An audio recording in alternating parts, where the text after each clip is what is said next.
Hi, welcome back guys. This is your friend, the MHA What If with another fanfiction. This is the first part of What If Deku Became the Hero of the Future?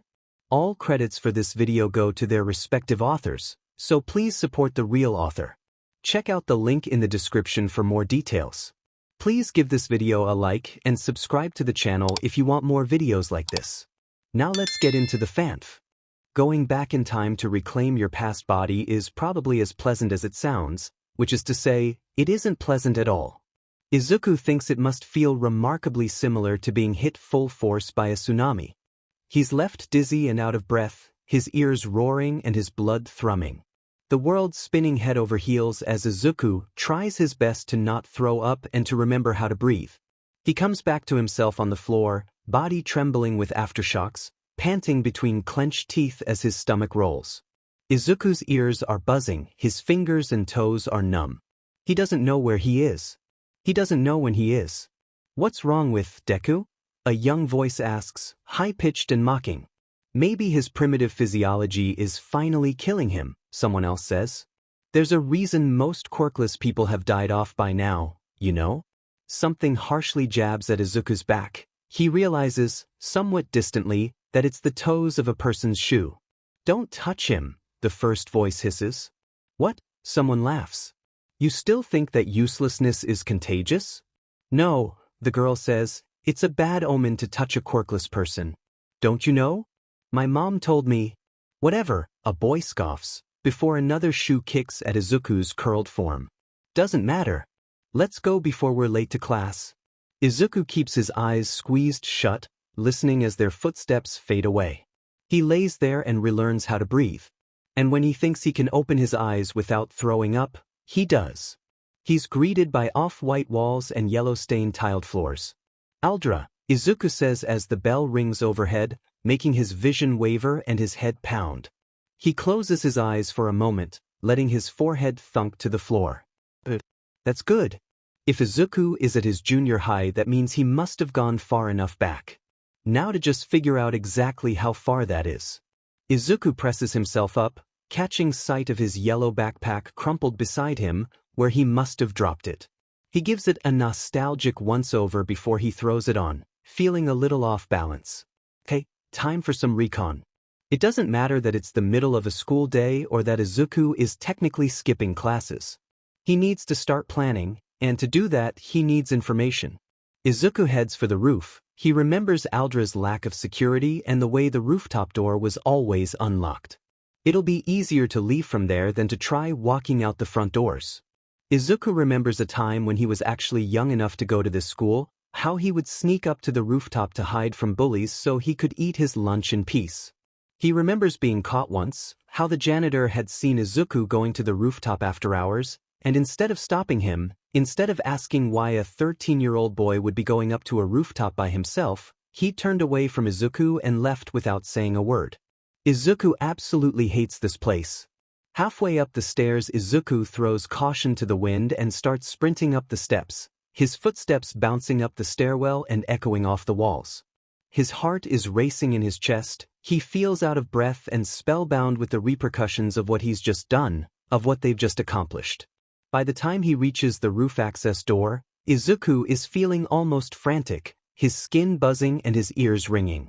The door slams open under his jittery hands, cracking the cement wall, but Izuku hardly notices. Because the next moment he's running, letting one for all race up his legs as he leaps off the rooftop of his old middle school. Izuku doesn't even have a destination in mind when he starts running. He takes in the whole and thriving city around him, the lack of decay and rubble, the color and vibrancy, the life. The way that civilians bustle around each other, bumping elbows and trading words, walking and talking, unaware of what waits for them in the shadows. Izuku's hindbrain takes over as he runs, yellow backpack jarring into his ribs, lungs burning in his chest. He winds the streets and tries not to feel overwhelmed at the sight of breathing, happy, vulnerable, living, defenseless, innocent, alive, people all around him. It isn't exactly surprising when he ends up on Dagobah Beach. For some reason, however, it does catch Izuku off guard when instead of coming up to a clear expanse of sand, ocean, and sky. All he can see is trash and garbage, a junkyard that Izuku remembers cleaning up with his own 2 hands. Izuku climbs into the rubble without hesitation, jumping over piles of trash and scaling over mountains of garbage. And then Izuku sinks down into the sand, hidden behind an overturned refrigerator and a burnt-out husk of a car. He digs through his backpack for his phone, pulling up the calendar with numb, trembling fingers. For years, Izuku has traveled back 4 years in time, which means he is 14 right now. Over a month away from the sludge villain incident and his first meeting with All Might. Almost a full year from the entrance exam into Yui. Izuku breathes in a breath that tastes more of garbage than salt water. He's trembling all over, elated and relieved, exhausted and wary, overjoyed and terrified. But under it all, so thankful to have this second chance. I'll save you, Izuku whispers to no one, whispers to everyone. He hunches over himself, presses his knees into his folded arms, curling his hands against his chest. It will be all right, he murmurs against the wind, because I am here. Izuku ends up sitting on the beach until the sun is sinking below the horizon in yellow-pink rays, and the breeze coming off the waves has left him chilled and shivering. He had pulled out his hero analysis for the future number 13 hours ago and started jotting down half-formed plans and ideas. Frantic and half-hysterical as he sat there in the trash and sand. He drew up a timeline of all the major events, noting down anything he could remember. Trying to recall every blood-soaked, fear-drenched detail, so he could prevent them from happening this time around. The notebook is mostly filled now, and Izuku's right hand is cramped and aching. The League of Villains needs to be taken out before they can gain any sort of support or traction. Once they start making an army of Nomu to unleash on the heroes. Once the Doctor starts on Quirk replication. Once they start kidnapping heroes and using them against their former allies, that's when there is no going back. Izuku can't let it get that far. The USJ was their first encounter. Izuku remembers it clearly, so many battles ago, but still stark in his memory, the League's debut. It was one of the only instances where Shigaraki was vulnerable enough for Izuku to reach. They got smarter after that. Shigaraki stayed in the shadows and bided his time, planning and waiting for the prime opportunity to strike. The USJ is Izuku's best option for nabbing Shigaraki. Otherwise, he'll have to throw the timeline to the wind and take some drastic measures in order to take down the League. The idea of having to wait a year before he can make a move on Shigaraki leaves Izuku feeling dizzy and sick with apprehension and despondency. But he doesn't actually know where All for One or Shigaraki are right now, and he doesn't want to disrupt the timeline too soon and throw off future events before he absolutely has to. Izuku needs to be smart about this, he needs to plan carefully, he needs to be methodical and tactful, he needs to be patient. This is their second chance. There will not be a third. In the midst of everything, the unsurmountable relief that their plan worked. The discomfort that came with being in his 14-year-old body again. The terrifying realization that he was back in time all alone, and he would have to face the League by himself. Between all of that, Izuku forgot. He forgot that his mom would be at home, waiting for him. Izuku, she calls as he walks through the door, and Izuku feels the breath punch out of his lungs. He staggers in the doorway for a moment, has to grab the doorframe for support as his legs threaten to buckle from under him.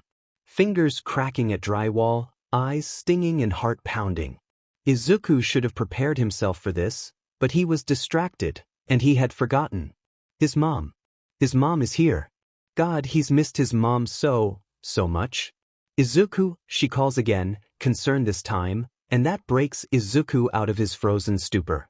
He stumbles down the hall and into the kitchen, the smell of cooking rice and steaming vegetables thick in the air. And there she is, wrapped in her favorite apron, her hair thrown up into a bun, looking at Izuku with big, worried eyes. Izuku might be a survivor of war and genocide, a seasoned hero with multiple quirks under his skin and scars over the top. But he can't help it when the tears spill over at the sight of his mama, here and alive in front of him. Izuku, she cries, dashing forward to anxiously grab at him. Izuku intercepts her before she can begin checking him over for bumps or bruises.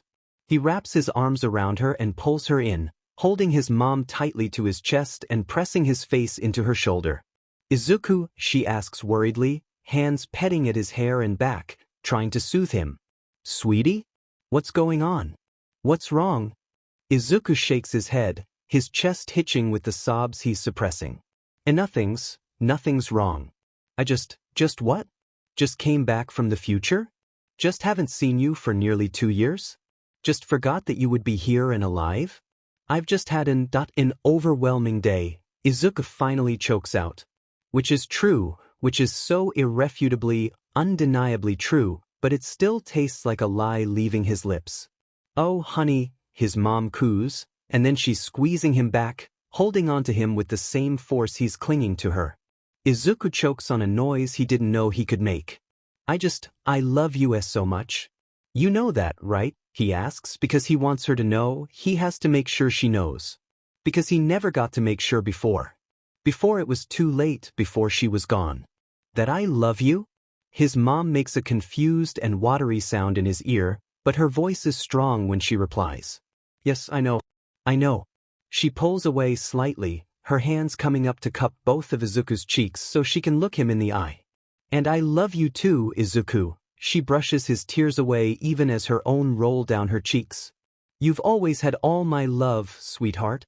Izuku squeezes his eyes shut, aching so deeply inside of himself that he can't remember how to breathe for a moment. His mom holds him through it, running her hands through his hair and whispering little reassurances in his ear. Until Izuku pulls away just enough to move the burning vegetables off the stove before they can catch fire. When Izuku glances back to his mom, she still looks anxious and concerned, hands fluttering around like she wants to reach out to Izuku and hold him again. Izuku takes one of her hands in his own, lacing their fingers together. Even now, in his 14-year-old body, his hands are bigger than hers, his fingers longer. He wonders, in the back of his mind, what she would think of him. If she knew, if she could see him for the man, the hero he grew to be. She didn't get the chance to see him grow up the first time around. Izuku wonders if she still would have found it in herself to be proud, even with knowing he failed. Can we take a day?" he asks, chewing on his lip as he tries to rein all his broken pieces back in. "Can we just take a day tomorrow? No work. No school. Just one day, you and me?" His mom stares at him for a moment, gaze searching and coming up with even more questions. Izuku can see it, the way that she wants to ask, wants to know what's going on. But instead, because his mama has always known when to push and when to let things go, she agrees tentatively. Her other hand coming up to tuck some of Izuku's stray curls behind his ear. "All right," she says, we can do that." Izuku leans in to wrap her up into another hug, wishing that he was wider, that he was taller, that he was bigger and stronger, that he was his whole entire self. "Thank you," he says, biting back all the other words he wants to say. Izuku and his mom stay in the next day. They wake up late and don't bother to change out of their pajamas. They end up curled together on the couch as they marathon all-night movies. Popcorn and takeaway cartons littering their coffee table. The day leaves Izuku feeling safe and content and warm. He sits there for a while, his mom asleep on his shoulder, the muted sounds of one of his favorite movies playing in the background, and Izuku ponders. He tries to remember the last time he felt safe in his own skin, the last time he wasn't on high alert, the last time he fell asleep without wondering what was hiding in the dark. He comes up blank. He wonders how long he can make this feeling last. 3 weeks later, in the lamplight of his childhood bedroom, Izuku makes a decision. The clock is slowly crawling toward 4 a.m., and Izuku has to be up for school in a mere 3 hours. But that feels like a far-off, distant thing in comparison to everything else Izuku is facing. He sat curled up on his bed, stacks of papers and pens littered across his bright sheets, staring up at the All Might posters hung on his walls, feeling a resigned sort of determination filling up his chest. He has a new notebook filled with plans and strategies, and contingencies if all else fails. It's written in a code that perhaps only Nizu himself could break. Though Izuku doubts anyone will raid a 14-year-old's notebook in the hopes of finding a systematic takedown of an unknown villain organization. He has plans and backup plans for his backup plans. He's been going over it all for weeks now, trying to take into account every variable. To think in every convoluted and abstract way imaginable, so he won't miss a single possibility. Izuku needs to cover all his bases, to prepare for every option, to consider every detail. Nothing can be left to chance. Except, well, there is always a chance, isn't there? A chance that this was all for nothing. A chance that Izuku will fail. A chance that Izuku will die. So, contingencies. When Izuku went back in time, he took all of his quirks with him, including, of course, One for All. Even if his current body lacks the muscle tone and stamina he built up over the years, it still remembers how to use One for All. And Izuku is working on gaining that muscle and strength back. Dagobah Beach is already showing the results of his rigorous training. The point is, Izuku already has One for All. Right now, All Might is searching for a worthy successor to pass his quirk down to. In 15 days, he is supposed to meet a quirkless boy by chance, and choose him as said successor.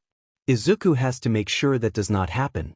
If Izuku and Toshinori never meet under that bridge, if Izuku never gets attacked by the sludge villain, if he never saves Kaken and impresses All Might, then he does not receive One for All. Instead, All Might would meet with Sir Night-Eye like he was supposed to, all those years ago. He would be introduced to Sir Night-Eye's latest intern, a bright and courageous young hero who hopes to save 1,000,000 people one day. And most likely, Toshinori would pass One for All down to Mirio and begin training him as his new successor. This is what Izuku needs to happen. It kills him inside, thinking about giving up that relationship with All Might, with Toshinori. To never have that bond with him. To not have him there, in Izuku's corner. There, by Izuku's side, until the end. But if Izuku can live through the loss of the man once, he can do so again, no matter how much it hurts. Lemillion will make a great successor to All Might, and a wonderful symbol of peace. He was an amazing hero and friend in Izuku's time.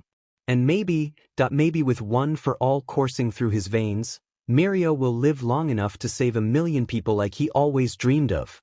This way, if Izuku can't make good on his promises, if Izuku fails once again, if he dies along the way, then One for All does not die with him.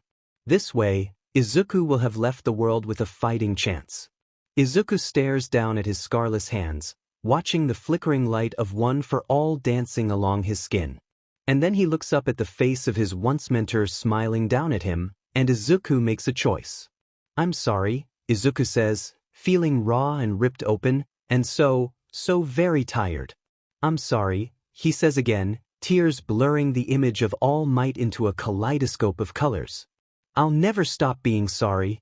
Izuku wouldn't say he settles into his new routine, more like he drifts through it in a numb sort of detachment.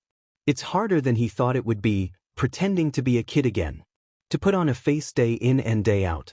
It's tiring in a way that Izuku hadn't been expecting. Every moment he isn't in school, Izuku uses either to train rigorously or to agonize over his plans. He finds himself lying awake at night, staring up at the ceiling, either plagued by nightmares of his past, soon to be future, if he isn't careful, or with his mind racing with anxieties and possibilities.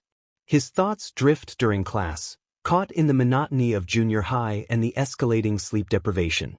If his teachers cared about the quirkless kid in the back, they might have called Izuku out on his lack of participation. But now that Izuku doesn't bring his notebooks to school and his muttering habit has seemingly disappeared, they tend to leave him alone as long as Izuku stays in his lane and doesn't get in anyone else's way. The kids, on the other hand, are just as vicious as Izuku remembers. Izuku is good at blending into the shadows and disappearing into the crowd, something he was skillful at even as an actual 14-year-old. And though Izuku can avoid most physical confrontation, there are times that he is cornered, and he has to sit and take it, pretending that he can't fight back. But Izuku can take physical pain. That was something he learned back in his childhood and something that carried him through many battles. Izuku can deal with cuts and bruises. What is harder to ignore, however, are the words. Useless. Good for nothing. Worthless. Waste of space. Geneless. Deku. That's another thing Izuku hadn't been expecting. The clench of his chest and the twist in his gut that came with hearing his hero name uttered with such contempt. The way his throat closes up whenever the name is used here.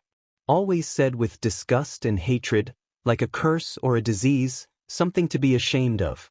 Deku hasn't been any one of those things in years. Izuku took back the name Deku and made it his own, rebranded it and gave it a new meaning. Deku was something to be proud of. Deku was a hero. Deku was hope. But here, that Deku doesn't exist. Here, Deku is nothing.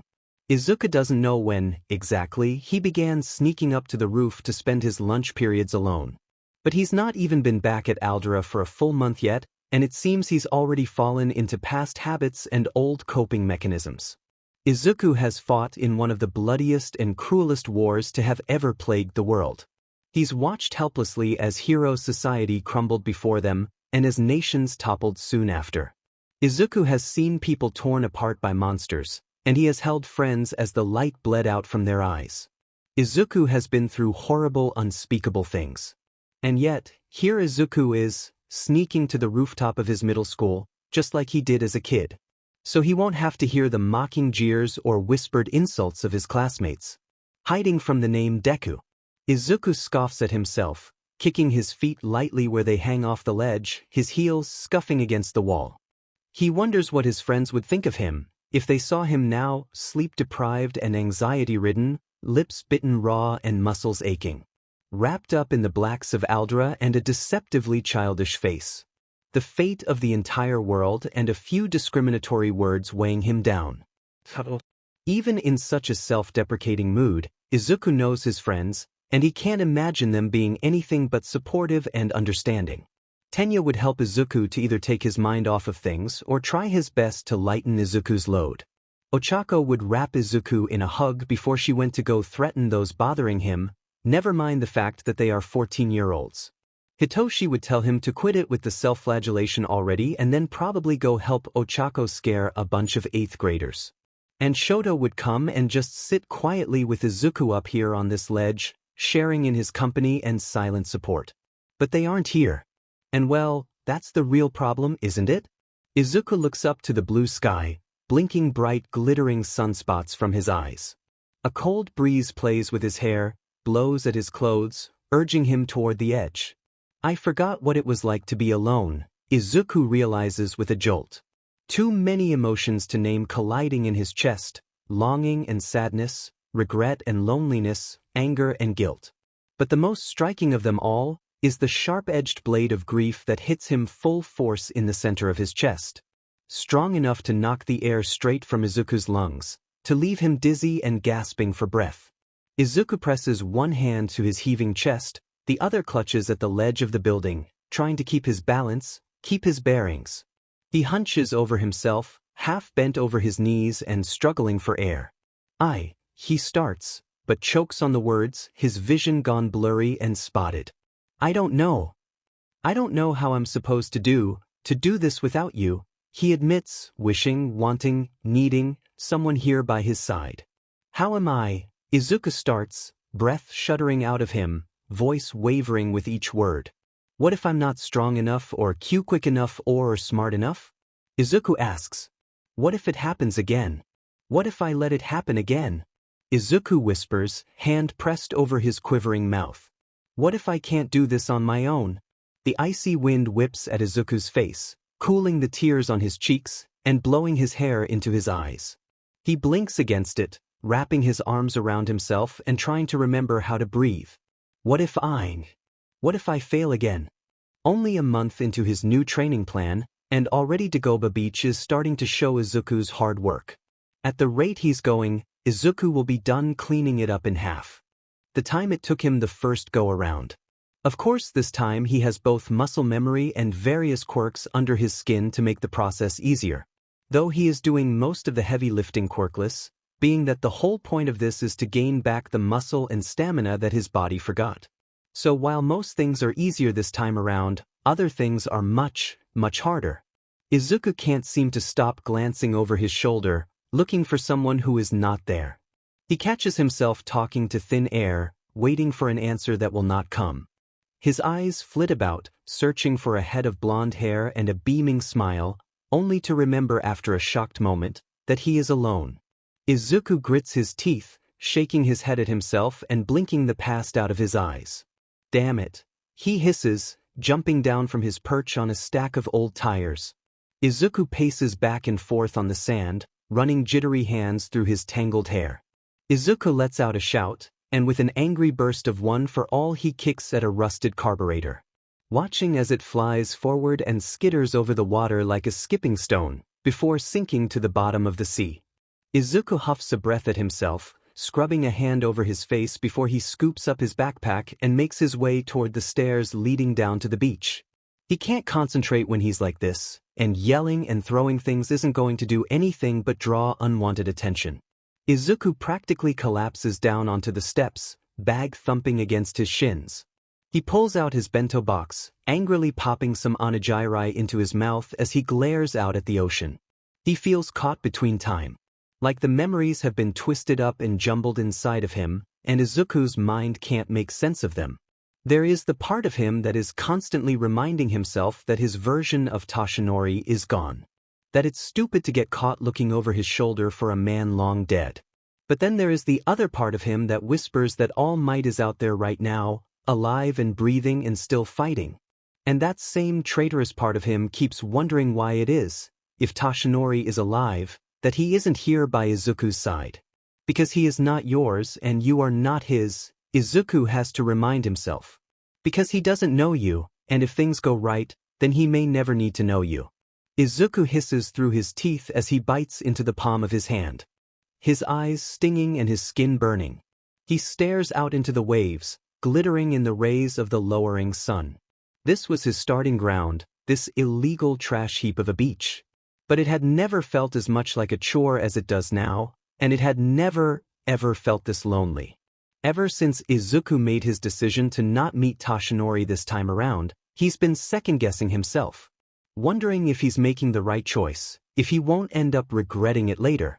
And the thing is, Izuku knows he will regret it, because he's already dreading it now.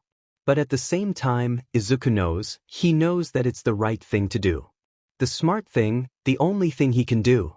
But he still hates it, and he hates every hour that brings him nearer to the day he will be on an intersecting path with Toshinori, and instead of meeting him halfway, Izuku will have to force himself to turn and walk away.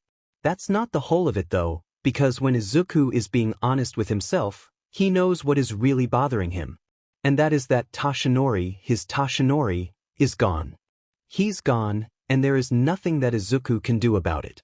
Even if he did throw his meticulously thought-out plan to the wind, even if Izuku went out and found Toshinori right this very second, he wouldn't know Izuku, he wouldn't remember him.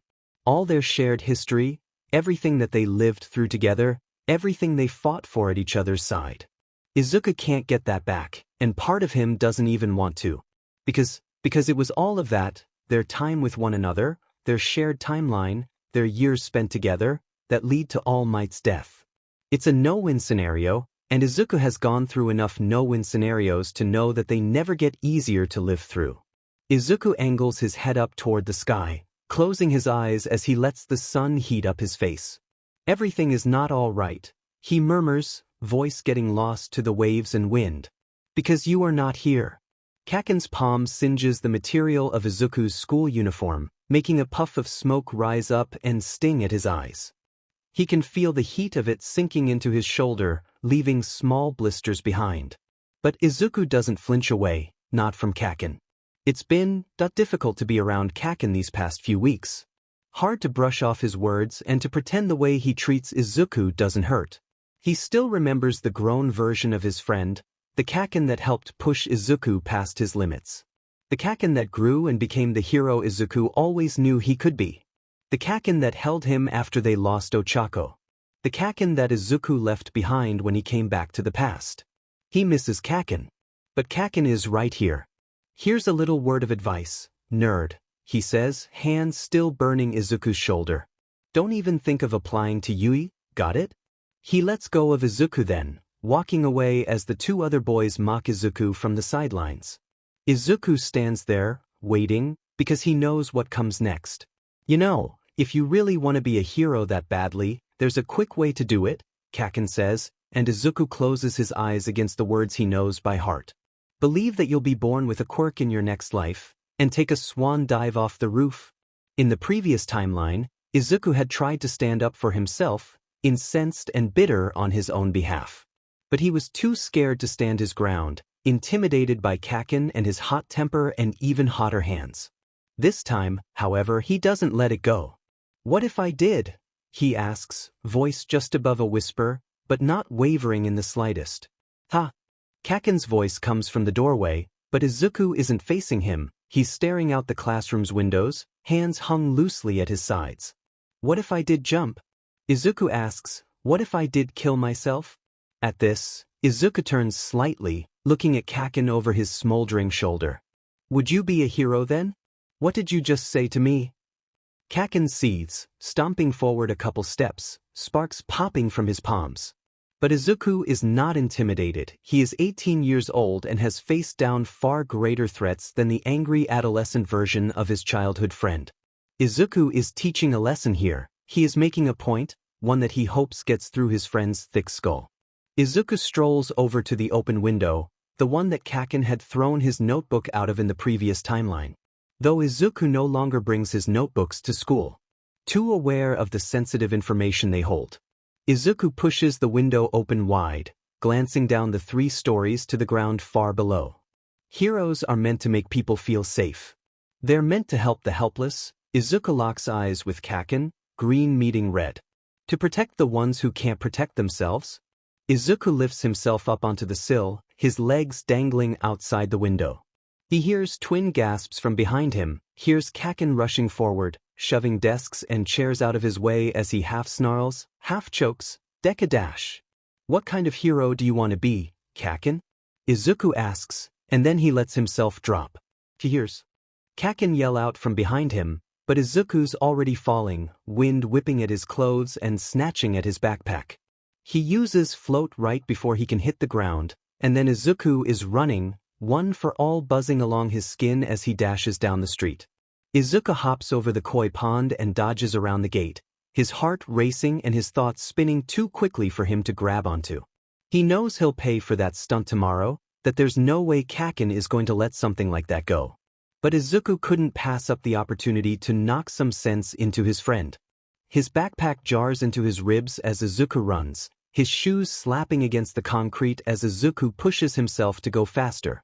The adrenaline of doing something so risky has him buzzing. Izuku almost heads straight for the beach, where he can get out some of his pent-up energy. But he doesn't want to ruin his uniform, and his mom will be. "Oh!" Izuku gasps, coming to an abrupt stop so quickly he actually stumbles. "Oh no!" he mumbles, staring up at the very familiar underpass. I'm not supposed to be here." He had forgotten in his haste to teach Kaken a lesson and get away from the school. It had been on his mind all week, every hour of every day. Izuku could feel the countdown like a physical weight pressing down on him. He can't believe he'd forgotten, even for a moment. Today is the day of the sludge villain attack. Today is the day Izuku meets All Might. Today is the day that changes Izuku's life forever. Today is the day that started it all. Today. Izuku swallows dryly against the lump in his throat. The adrenaline from before is fading, and Izuku is left cold and floundering without it. Stuck between what he wants to do for himself and what he needs to do for the world. He stands there for another long moment, knees locked and lungs burning, mourning. Mourning for what he used to have, mourning for what he is about to lose, mourning because he knows nothing will ever be the same again. Izuku presses a trembling fist to his mouth and lets out a strangled sob, tears stinging hotly at his eyes. "I'm sorry, Toshinori," he whispers into the echoing tunnel, and then, before he can second-guess himself again, Izuku turns away and runs. Izuku paces back and forth on the beach, as he's been doing for hours now. Long past when All Might must have been pursuing the sludge villain. Long enough that the chances of Izuku running into them have passed. Even longer still, from that one life-altering moment. His mom must be getting worried, Izuku knows distantly.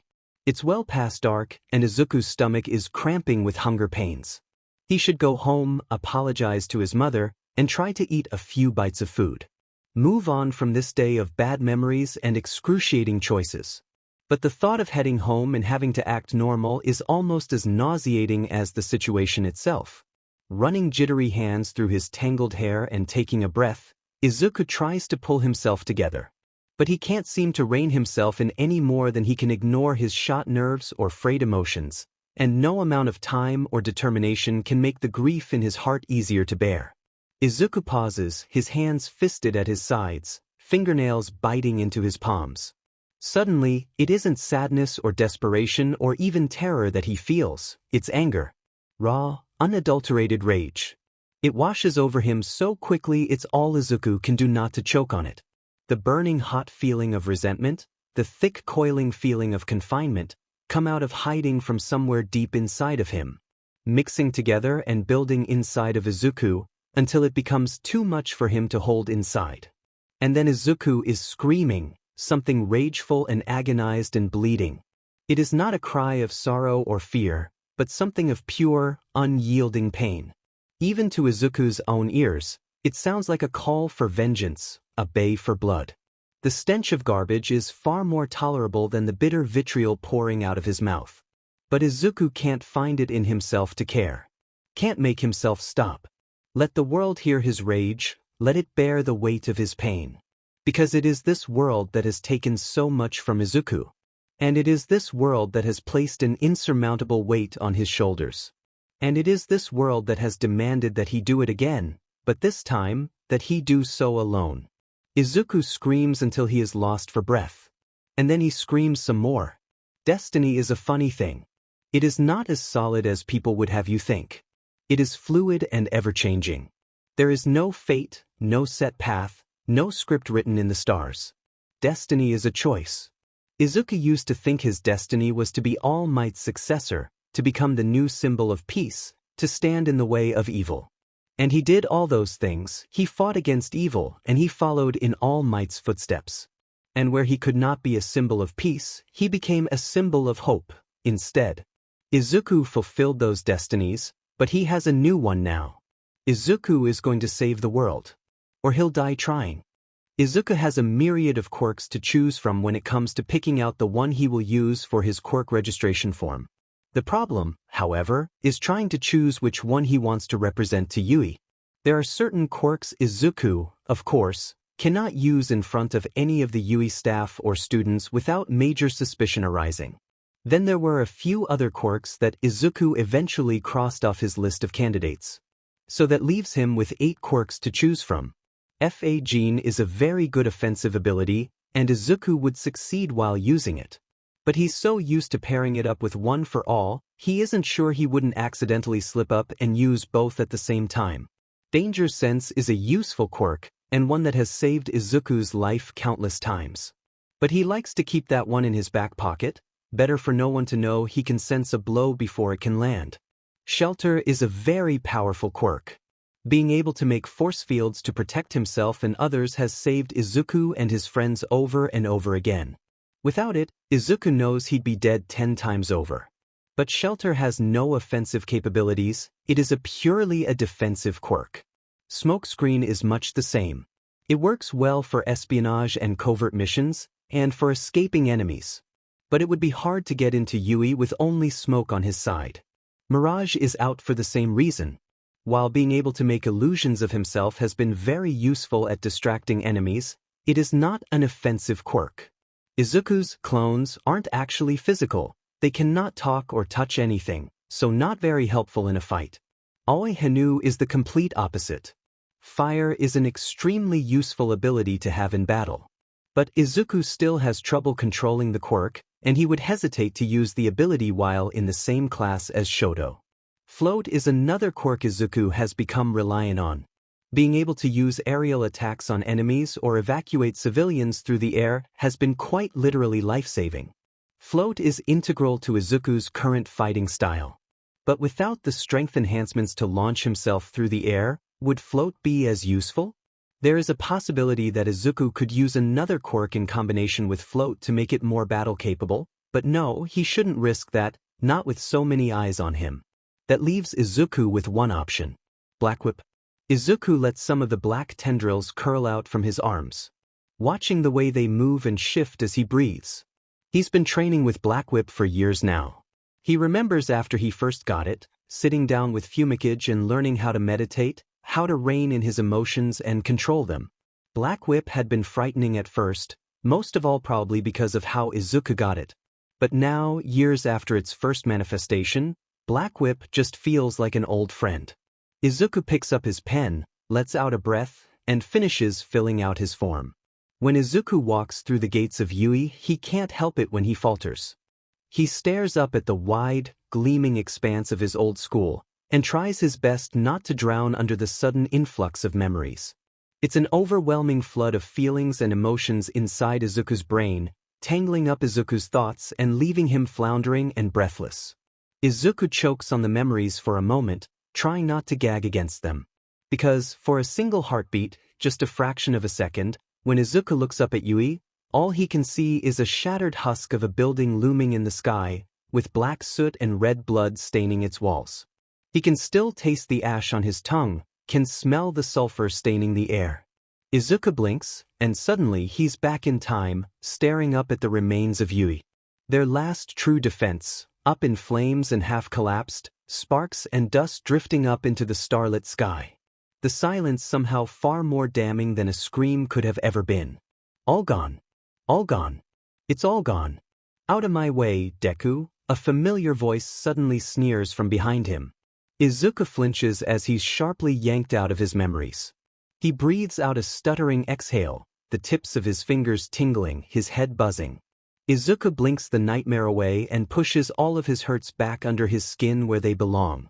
He needs to get his head on straight, he needs to pull himself together. "Good morning, Kaken," he replies, inclining his head in a polite nod. Kaken doesn't spare him a passing glance. "Get out of my way before I set you on fire." Izuku smirks, lips quirking up just the slightest bit. Now this he can deal with, this is familiar. "I'm sure the teachers here at Yui would love to see that," he says lowly. And then, "Good luck on the exam, Katsuki." Izuku walks away before Kaken can reply, but he catches sight of the other boy's face. The irritation and confusion that's pulling at his mouth and shadowing his eyes, the scowl that sets into the contours of his face. Irritation and confusion have pretty much been Kaken's default response to Izuku these past 11 months. Though that's probably warranted, Izuku growing a backbone and some self-confidence, seemingly overnight, had to come as a shock to everyone at Aldra, most of all Kaken. He stopped harassing Izuku quite as much after the window stunt he pulled. Though, in those moments where Kaken's temper did reach a boiling point and Izuku was within the same vicinity, Izuku was either very good at disappearing, or very good at dodging.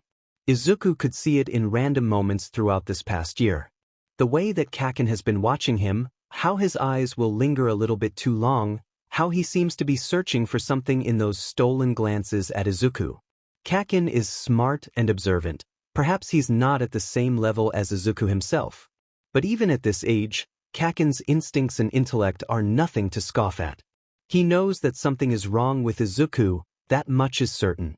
Izuku's just waiting for the day Kaken's curiosity finally outweighs his pride and he demands answers. Izuku feels more grounded in the present now, after his interaction with Kaken. He finds himself thankful to the other boy for snapping him out of it. If Kaken hadn't interrupted Izuku's spiraling thoughts, Izuku isn't sure he would have been able to unglue his feet from the entrance gate. Which is, well, ridiculous, really. There is no choice here, there is no other option. Izuku needs to get into Yui, he needs to join the hero course so he can defeat the League, so he can protect his friends, so he can save his family. Izuku pulls in a deep breath and rolls his shoulders back, lifting his head and standing tall. "I can do this," he mutters to himself, finding his resolve. "I have to do this." "Wow," a voice chimes in from his left. "You sure are confident." "I wish I felt the same way, I'm pretty nervous." Izuku freezes, his determined smile catching on his face as butterflies burst in his stomach and flutter up to his chest. Everything in him stops as he turns to see brown hair, and rosy cheeks, and a soft smile aimed his way. The sight of Ochako almost knocks the air straight from Izuku's lungs. He tried his best to prepare himself for today, not wanting a repeat of what happened when he first saw his mom. But it's different in the actual moment. suddenly coming face to face with the younger version of one of his best friends. It physically hurts, not being allowed to lunge for Ochako and pull her in. To wrap his arms around her and hold on to her with all his might. Izuku's chest is tight, his eyes burn. He wants nothing more than to give Ochako a hug. But instead, because Ochako does not know him here. Instead, because Izuku is not a child, though he feels like one in this moment. Instead, because Izuku is a hero and he has a job to do. Instead, Izuku puts a smile on his face and says, "Don't be fooled, my confidence isn't as unwavering as I'd like it to be." Ochako gives him a bright smile, eyes crinkling and cheeks dimpling as she laughs. It's pretty nerve-wracking, isn't it?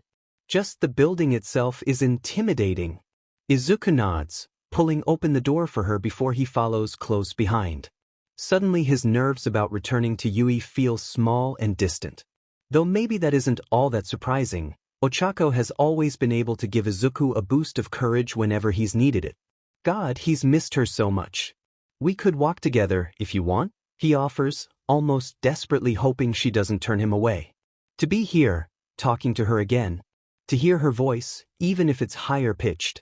Even if she's younger, with baby fat still in her cheeks and innocence still lacing her eyes. To have her here, standing right in front of him. It leaves Izuku feeling like he's floating, like he's flying, like he's dreaming.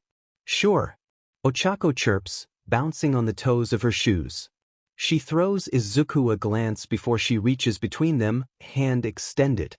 "I'm Uraraka Ochako, by the way," she introduces herself. "It's nice to meet you." Izuku takes her hand, and it feels like an old memory and a new beginning all at the same time. For a moment Izuku wonders what Ochako would think, how she would react if she knew. If she knew that the last time Izuku was with her, she was bleeding out in his arms. If she knew that the last time he talked to her, she was breathless and dying and staring up at Izuku like he was their only hope. If she knew that the last time he touched her, he had pressed his fingers into her skin and taken her quirk from her. "Please, Deku, Izuku? Izuku-kun, please, take it. Take my quirk. Before it's too late." What would this version of Ochako say, if she knew that Izuku held her quirk under his skin? "Midoriya Izuku." Izuku shakes her hand, introducing himself to one of his best friends as if she doesn't already live inside his heart. "It's nice to meet you, Uraraka-san." The three-pointer's head pops off with a hiss of smoke and a crackle of sparks.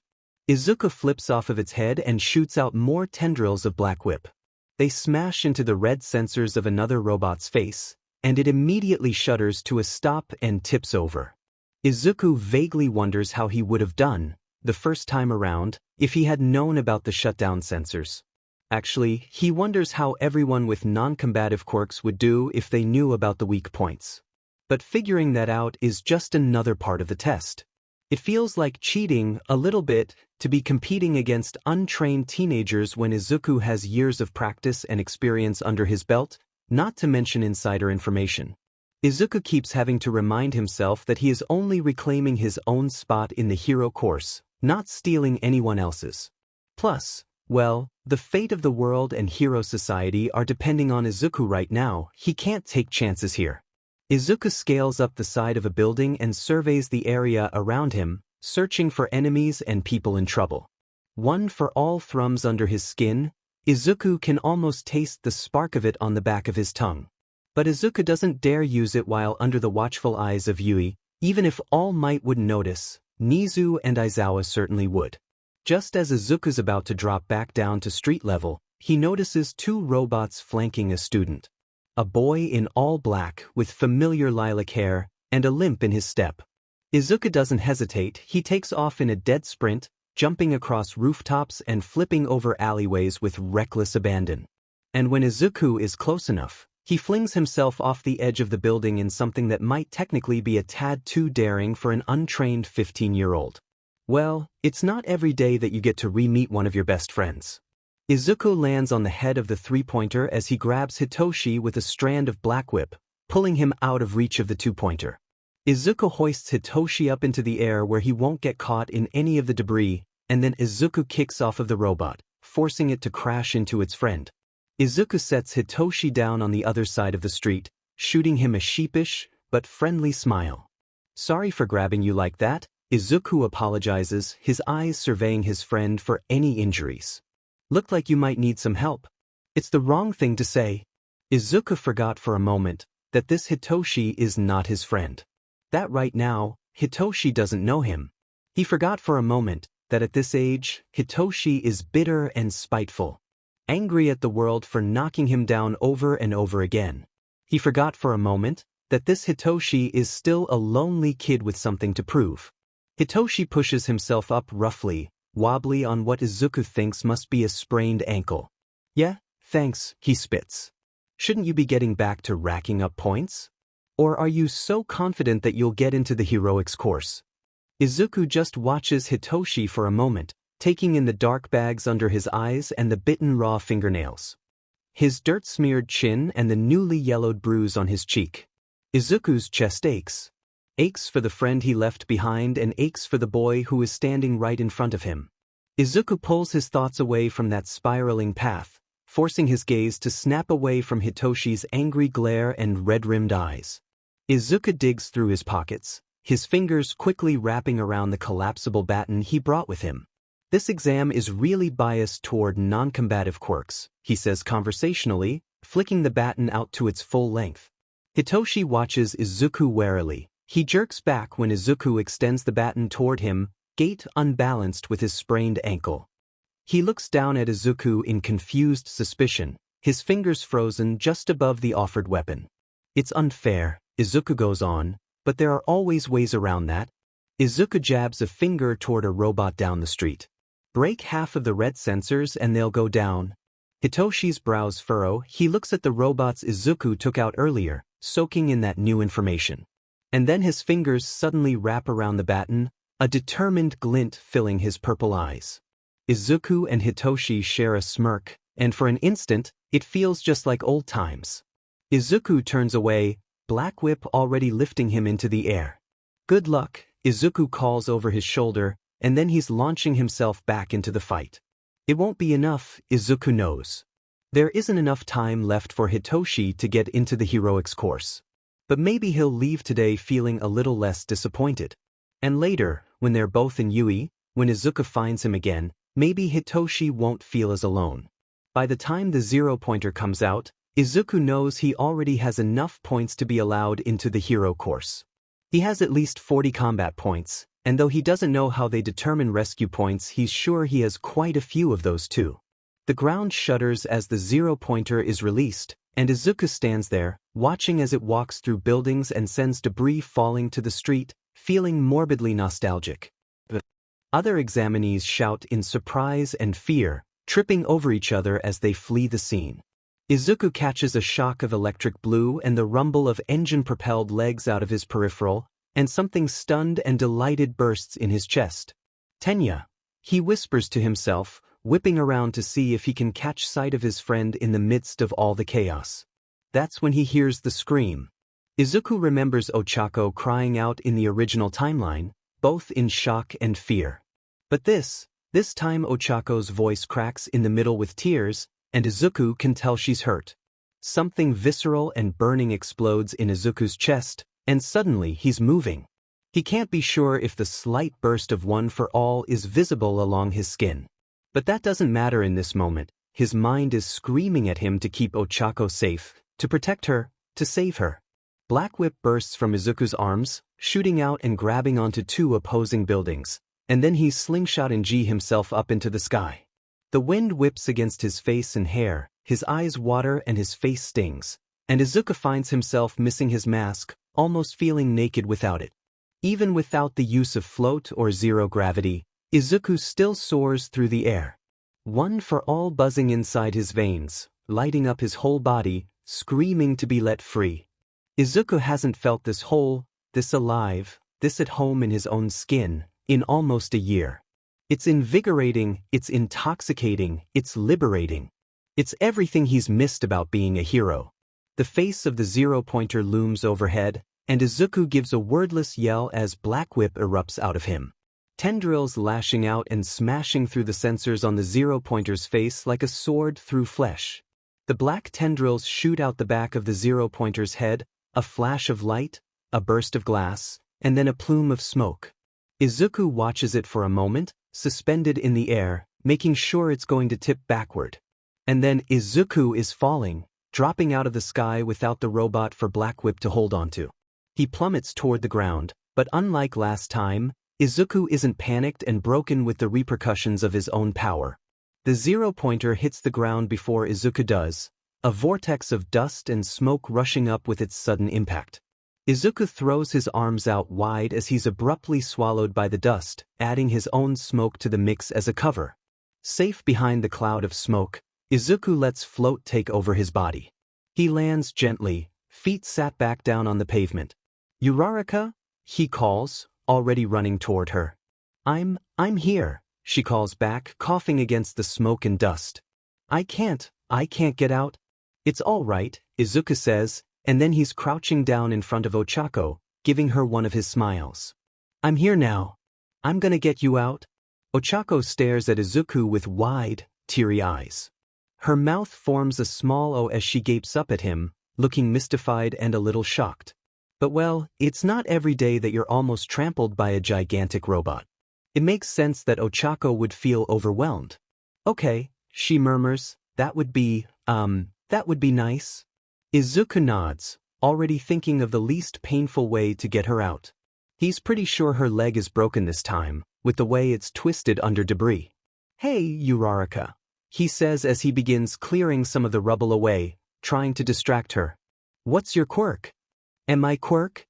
Ochako asks, confused, her voice strained as the weight on her leg fluctuates. "Yeah," Izuku says, feeling a little lightheaded at the sight of Ochako injured and pinned down. A part of his brain is screaming that they need to move, that they need to get out of this vulnerable position before the chance is taken away from them. Izuku keeps having to remind himself that this is just a test, that no one is hunting them down, waiting to rip them apart. But it's hard to shove down those instincts, to stop his thoughts from spiraling. "Would it be able to help us get you out?" Izuku asks because he knows it would. He can get the rubble off, but her zero gravity would help to elevate her broken leg without jostling it any further. "It's called zero gravity," Ochako says, giving a small whimper of pain when Izuku uses Black Whip to lift the last chunk of debris off. "IDT cancels out the gravity of anything I touch?" Izuku doesn't have to feign his fascinated smile. Ochako has always been amazing. "Wow," he breathes, "that's a wonderful quirk. It'll be so useful in hero work. Can you use it on yourself?" Ochako nods, tears of pain filling up her eyes. "But it makes me nauseous." Izuku grimaces, he knows how it feels to use zero gravity on yourself. He's been training with her quirk for over a year now, and he still gets nauseous. "Can you use it on your leg? Maybe try it on your pants and shoe," Izuku instructs. "If you take the weight off it, it'll be easier for me to carry you out of here." "Okay," Ochako nods, having to stretch out at an odd angle in order to reach her shoe. "G got it?" "Good job," Izuku says, and then he bends down to gently pick up his friend. "I'll be careful," he murmurs, "but it'll probably still hurt." "Sorry." Ochako grimaces as Izuku picks her up, her face bleeding of all color. Izuku wonders for a moment if she's about to throw up on him. It's not your fault," she tells him, her eyes firmly squeezed shut. "If anything, I should be thanking you. You saved me." Izuku hums distractedly, stepping over cracked pavement and random wreckage. "You don't have to thank me," he says. "You would do the same if you saw someone who needed help." Izuku glances over to Ochako, their faces only inches apart. "That's why we're going to be heroes, isn't it?" Ochako looks surprised as her eyes snap open to meet Izuku's. Her cheeks go pink even though the rest of her skin is still pale with pain and nausea. "Why? Yes," she whispers. "That's why we're going to be heroes." Izuku gives her one of his more private smiles. Not the one that he used to flash at the cameras, or the one he wore during villain attacks, but one that feels soft and real on his face, one that he hasn't felt in a very long time. Izuku takes a deep breath, savoring this moment, and then he steps out into the light, dust and smoke trailing behind him. His acceptance letter comes a little over a week later. Izuku knows he got in, he's sure of it. But even with knowing that, he still just sort of stares at the letter for a long while. Tracing his fingers over the wax, his eyes scanning the white envelope over and over again. It feels like a lifetime ago, the first time Izuku had sat down and opened his acceptance letter. So much has changed since then. Izuku has changed so much since then. Even though he was expecting it, Izuku's stomach still flips at the sight of All Might's face appearing on screen. Yes, hello? Is it working? He asks someone behind the camera, half of his form cropped out of the shot. Izuku chokes on a laugh that sort of sounds like a sob, staring up at the screen with something like grief, something like happiness, something like loss, clogging up his throat. Toshinori suddenly swivels back into frame. Just, hello, I'm here. As a projection, Toshinori exclaims, fully in All Might mode. Congratulations, Midoriya Izuku. You have made it into Yui's heroics program. You passed the written exam with flying colors, and you were able to obtain 53 combat points in the practical exam. This alone would have given you admittance into the hero course. Toshinori pauses, glancing at the camera and to Izuku. The weight of his gaze, even though this is pre-recorded, even though Toshinori isn't actually seeing him, even though this version of Toshinori doesn't even know him, makes Izuku's breath stutter and his heart clench. However, there were other factors. You see, the practical exam was not graded on combat alone. Toshinori spins around, gesturing to a screen behind him which is showing Izuku taking down robots, and then handing Hitoshi his baton. For figuring out how the robots worked, as well as successfully sneaking in a weapon, 27 espionage points. Izuku jerks back in his chair in surprise, blinking stupidly up at the projector. He hadn't known espionage points were even a thing. He remembered Aizawa mentioning that weapons were allowed, that you could either ask for permission to use support gear beforehand, or if you were brave enough and you didn't get caught, then you could sneak some in yourself. So Izuku had decided to bring a few weapons with him, as well as some bandages and first aid items, just in case. But Izuku hadn't realized it was another aspect of the test. Izuku tunes back in as Toshinori goes on. And for unthinkingly helping others, as well as valiantly taking the zero-pointer head-on when you saw someone in trouble, 74 rescue points. Toshinori beams at the camera, smile wide and eyes flashing. This puts your score at a whopping 154. A new record for Yui High. A total of 36 points more than the last record holder. He pauses here, before jabbing a thumb to his own chest. Me. Izuku's chair tips over as he springs up, his hands flying to his hair. What? He half screeches, half squeaks, completely floored. Izuku hadn't meant to do that well in the entrance exam. He made sure he'd get in, obviously, but he wasn't trying to break any sort of record, let alone any of All Might's. Welcome, Midoriya Izuku, Toshinori says, voice softer this time. It pulls Izuku out of his frantic thoughts, his eyes sliding over to stare at his mentor, at his hero. To your hero academia? The screen goes black. Izuku stands there in the dark, clutching to the front of his t-shirt, his heart pounding. He's reeling, utterly floored. He can't believe that he somehow scored more than All Might, than anyone else in Yui history. He glances around his childhood bedroom, thinks of the quirkless kid he used to be. Thinks of where he started, how hard he has worked, all that he has done, all that he has failed to do. It's only when he tastes the salt of tears in the back of his throat that Izuku realizes that he's crying. He sinks down to the floor, curls one hand around his stomach, the other coming up to press against his quivering mouth. More than anything, Izuku wants to share this moment with Toshinori. He wants to run down to the beach where they spent so much time together, where Izuku's training began. He wants to go to Toshinori, because he, out of everyone, would understand what something like this means to a quirkless boy. He wants to call All Might, to tell him everything. He wants to tell him about the future, and about One for All and all the other quirks that come with it.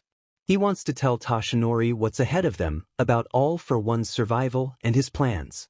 He wants to tell him about the future and what they lost, and how Izuku plans to make it right. He doesn't want to be alone in this anymore. He wants someone to have his back. He wants someone to help him through. Izuku sits in the dark of his bedroom and cries. The night before his first day at Yui, Izuku hardly sleeps. He rolls from side to side, picking at his blankets, staring out the window. Alternating between nervous excitement and cancerous dread. Yui is where he found his friends. Yui is what put a target on their backs. Yui is where Izuku began his journey as a hero. Yui is the place that failed to protect them. Yui is the beginning of it all, good and bad. Izuku gives up on sleep somewhere around 5 a.m. and hunkers down at his computer only to find himself watching a familiar video. "Fear not, citizens, All Might calls." Izuku whispers the words under his breath, feeling that sticky anxiety in his chest start to lessen. Hope has arrived. Because I am here. Izuku pauses the video on All Might's beaming smile, and only then does he realize that he's smiling back. Izuku clenches his fists, one for all a pulsating thing in his veins. He swears he can feel the past holders pressing in around him, lending Izuku their combined strength. Izuku takes a breath and stands up. His mom is waiting for him when Izuku leaves his room, buzzing about the kitchen, spices and ingredients floating around her as she frantically cooks breakfast. It takes her a moment to notice Izuku, standing there watching her. But when she does, she freezes, the items in the air tumbling to the counter and ground. Izuku jolts, glancing to the broken egg on the floor and back up to his mom. "Mama?" he asks hesitantly. His mom blinks back to herself, her hands bunching up her apron. "Sorry, sweetie," she murmurs. "You just look so grown up," she says, voice watery. Oh, Izuku sags with the realization. Because he had forgotten again that while this might be his second first day of high school, it is still his mom's first time sending him off. Izuku takes a step forward, carefully walking around the broken egg in the middle of the kitchen floor, before he pulls his mom in for a hug. He's grown in the past year, and it shows in the way his mom's head rests on his shoulder, the way he can see over her head. Though Izuku is nowhere near what he used to be. "I'm not that grown up," he assures her with a soft smile she can't see, sharing in a joke that only he can understand. His mom gives a sniffling sort of laugh before pulling away, smiling wetly at Izuku. She gently tugs on his jacket, straightening it and trying to smooth out persistent wrinkles. She sighs, looking directly at Izuku. "I'm really proud of you, Izuku," she says, and Izuku feels something warm and aching bloom in his chest. "Thanks, Mom," he says, the last of his jitters petering out in the face of his mom's beaming smile.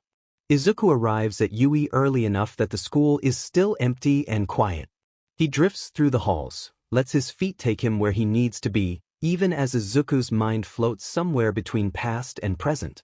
He remembers vividly running down these very same halls. Blood matting his hair to his head and dripping between his fingers. He can almost taste the smoke in the air, feel the way his heart had pounded so hard he could feel the pulse of it under his tongue. He remembers the screech of the Nomu, the click of their claws as they raced, four-legged and carnivorous, along the floors and walls and ceiling. Eyes gleaming in the dark, teeth shimmering in the light of stars and flames. Izuku remembers, vividly, what it is like to be hunted down in these very same halls. White smeared over in red splatters and black scorch marks. The screams of students and civilians echoing and blood-curdling, until there were no screams at all. Izuku's breath hitches, catching painfully in his chest. He stops in the middle of the hallway, shoes squeaking against the freshly polished floor. His fingers feel numb, his limbs bloated with unreleased energy. His heart is pounding in his ears, so loud it almost drowns out the sound of his own labored breathing.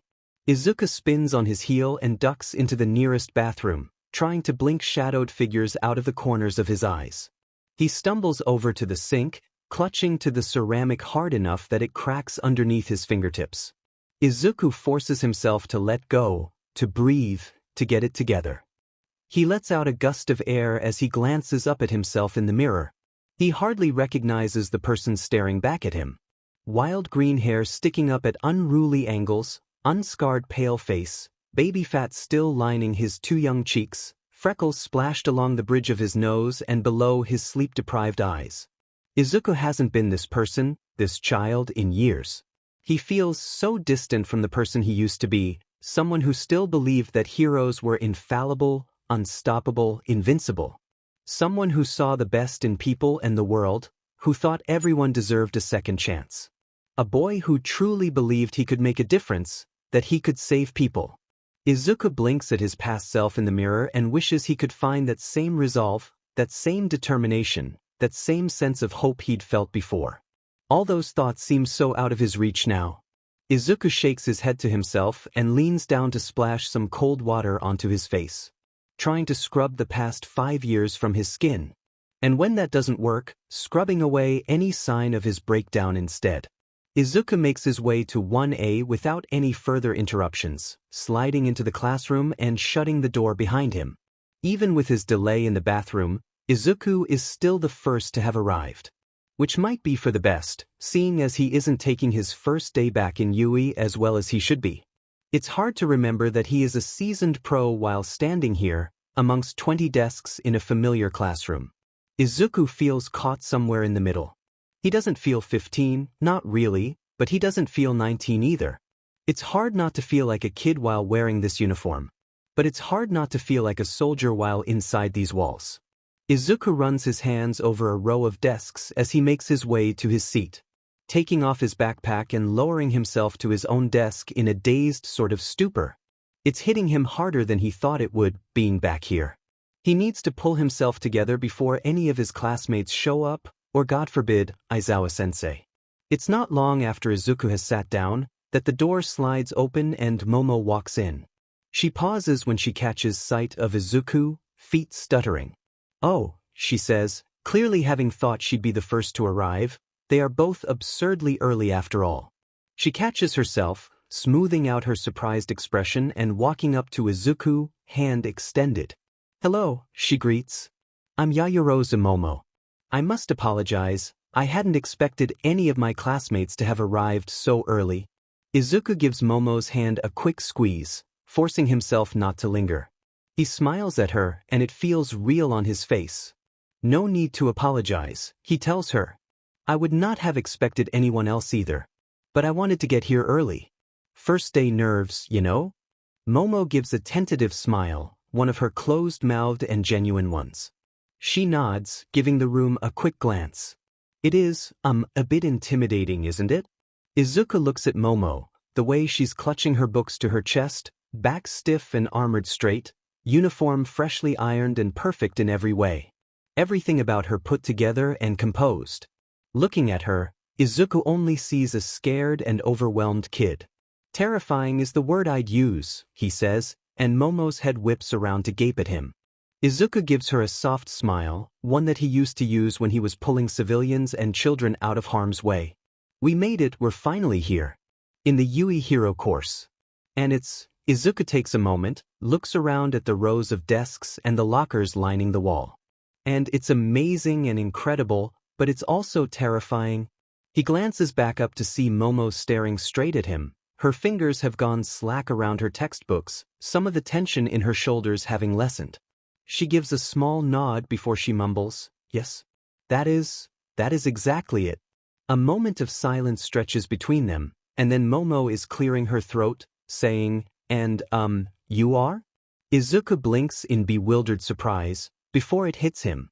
Because of course Momo would need a proper introduction, because while Izuku knows her fears and insecurities and even some of her secrets. This version of Momo does not remember him, doesn't know him. Feeling stupid, Izuku gives a slight bow of his head. "Oh yes. My name's Midoriya Izuku. It's very nice to meet you, Yaoyorozu-san." It's going to be so odd, having to reintroduce himself to his classmates again. To have to start from square one, to have to earn their trust, and slowly become their friend again. But as Momo goes to sit down and Denki and Fumikage filter into the class, Izuku thinks to himself how lucky he truly is to get to re-meet his friends again. No one else will get to experience such a gift, to have the same friendships in 2 different lifetimes. It's about 10 minutes until the start of class, and Izuku is doing his best not to outright stare at any of his former and current classmates. It's hard not to when he has waited so long to see them again. It's so odd seeing them all like this, young and carefree, excited for their first day at UE. So unaware of the burdens they'll later hold, of all the pain and suffering that waits for them. Izuku shakes his head at himself, gritting his teeth. No, he won't let it happen again. He'll protect them. So his classmates can keep what's left of their childhoods and grow into adulthood, into the heroes they were always destined to be. Izuku is so preoccupied with his thoughts that he doesn't notice Kyoka approaching him until she's already standing right at his desk. Izuku jolts in surprise, giving her a practiced smile. Good morning, he says, feeling a bit caught off guard. Out of all of his friends, Izuku wouldn't have thought Kyoka would be the one to approach him like this. Her expression is pinched and slightly awkward as she replies, "Good morning. I think you're in my seat." Izuku pauses, taking stock for a moment.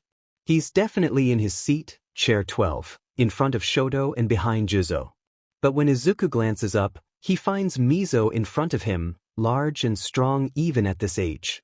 A glance behind him shows Hanta, and a quick scan of the rest of the classroom only solidifies Izuku's raising anxiety. There is a mixture of Class A and Class B students around him. He hadn't noticed before, trying to keep his head down so he wouldn't openly stare at his lost friends. But now that he has finally looked up, he finds himself choking on air. Izuku's eyes skip around, searching for his classmates. And some are correct, like Momo, Kyoka, and Koji. But others are wrong. Mina, Hanta, and Ijiro are not supposed to be in Class 1A. Ogadono. Izuku stands up abruptly, feeling a little winded at the realization.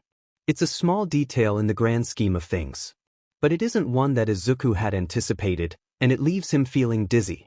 He always assumed that Aizawa-sensei and Ken-sensei had a say in who would be in each of their classes, or at least, that Nizu arranged the classes himself. But he supposes their assigned classrooms must have been randomly given. Because as Izuku glances around, somewhat panicked, he finds that half the faces are wrong, and others are missing. Oh God, what if him getting so many points in the practical exam somehow screwed up their chances and some of his classmates didn't make it into the hero course at all? But no, even if these aren't all his same classmates from 1A, they do all seem to be the same hero students from Izuku's timeline. He recognizes everyone, even if the two classes got shuffled up. Izuku still knows these people. He still trusts them, even if he never got the chance to know Hagakure or Ojiro all that well in the previous timeline. Even if he only met Aoyama and Suda in passing or in battle, he still knows them.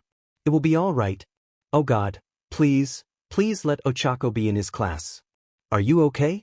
Kyoka asks, face twisted in concern, and Izuku suddenly realizes that he's standing in the middle of the classroom scanning his classmates with unconcealed panic. Kyoka can probably hear Izuku's breath rattling out of his lungs. Weiss, he says too loud. Izuku tries to will himself to calm down. Yes, I'm fine. I'm sorry about taking your seat. That was my assigned place in my old class. I guess I just sat there out of habit. Kyoka nods as she slides into the seat Izuku had just been occupying. Izuku is quick to pull his backpack and notebook out of her way. It's fine, she says with a shrug. She slips off her messenger bag, hooking it on the seat behind her. I'm Jiro, by the way. Izuku distractedly starts pulling out his class schedule from his bag, frantically looking for his new seat assignment. Izuku, he replies, and then realizes they are not on a first-name basis. Midoriya Izuku, he corrects himself. He's going to need to stop referring to his friends by their given names, even in his head. Or else Izuku is eventually going to slip up. And he can't think of a good excuse for accidentally calling someone by their given name when he's only known them for a day. Got your seat number? She asks Izuku after a moment, watching as Izuku fumbles with his papers, scanning them quickly. Yeah, he says, nodding his head toward the front. I'm 18 this time around. This time around? Kyoka, Hiro, asks, raising an eyebrow. Izuku waves off the question, heads for his new seat, tries not to let his hands shake too much as he settles his papers back down. Nice to meet you, Jiro-san. He says, sorry for the seat theft. Nah, you're cool, Midoriya. Deku. Izuku spins around to find a very irate Bakugo Katsuki heading straight for him. Looks like Kaken is in his class this time around. Izuku is somehow both wary and relieved to find this out.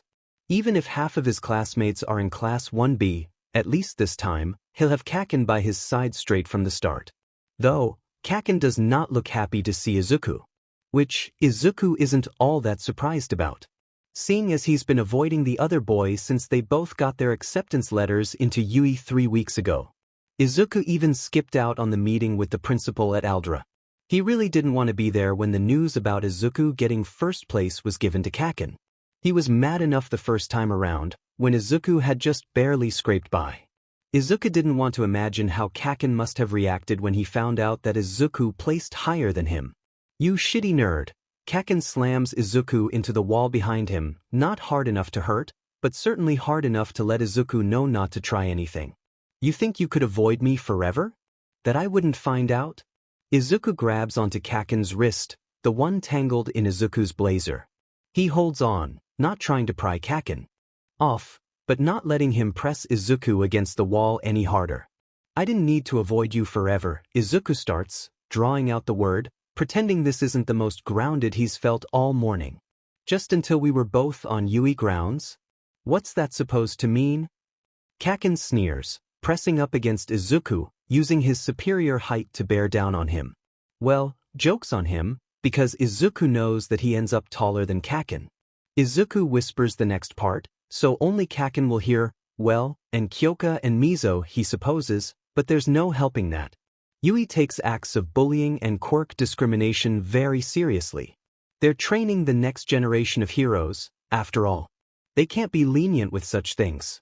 So the only time I have to worry about you now, Kaken, is when we're off of school grounds, or in hero training. Which I insist you give your all in. Izuku leans up, smiles, challenging. Because I'm going to do my best to become the hero I know I can be. Izuku pushes Kaken off of himself, slides away from the wall and slips past the other boy. You did it, Katsuki. We did it, Izuku tells him. We're here, we're finally at you. The school where true heroes are made. Now, are you going to keep trying to pin me down under your shoe, or are you going to do your best to catch up to me? Kaken's eyes are blazing, he bares his teeth at Izuku, sparks popping in his enclosed fists. Why would someone like me need to catch up to a Deku like you? I left you in the dust back when we were just kids. Izuku raises an eyebrow, unperturbed. Did you? He hums under his breath, turning away from his childhood friend. I wouldn't be so sure, Kaken. I might just surprise you. At that moment, danger sense jolts through Izuku's skull, the sound of tiny explosions popping as Kaken lunges for the back of Izuku's head with a shout of rage. But Izuku twists around and captures Kaken's hand in his own before he can light Izuku's hair on fire, the two of them coming to an abrupt standstill in the middle of the classroom. They stare at each other for a long, tense moment, red eyes blazing, green eyes anticipating. What is going on here? A very familiar voice demands from the doorway. Izuku drops Kaken's hand and takes a step back, watching as Kaken does the same, still seething. Izuku turns away from him and stares right at his old teacher. Something in his chest clamps down and twists hard enough to leave Izuku breathless. It's such a strong visceral feeling that for a moment, Izuku wonders if Kyoka can somehow hear it. Apologies, sir, Izuku says, standing up straighter under Aizawa's unimpressed gaze. Just a bit of a misunderstanding. Aizawa-sensei's eyes track from Izuku over to Kaken, slow and calculating. Izuku can see the exact moment that Aizawa-sensei decides that he's too tired to deal with them right now. Don't make a habit of having misunderstandings in my classroom, he says, glaring at the two of them. I don't tolerate melodrama, and I definitely don't tolerate quirk usage outside of training. The last part is aimed at Kaken, who scoffs under his breath. Aizawa-sensei pauses, scanning over the rest of the class. Hello, I'm Aizawa Shota. He introduces himself as he walks into the room. He doesn't have his sleeping bag this time around. Izuku wonders if he left it behind when he heard Kaken and Izuku arguing. I will be your homeroom teacher this year. He stops in front of them all, and Izuku gets such a sweeping sense of déjà vu that he wavers on his feet. All right, put these on and meet me outside, Aizawa-sensei says, pulling a set of gym clothes seemingly out of nowhere. It's time we get started. He turns, heads for the door. Welcome to Yui's hero course.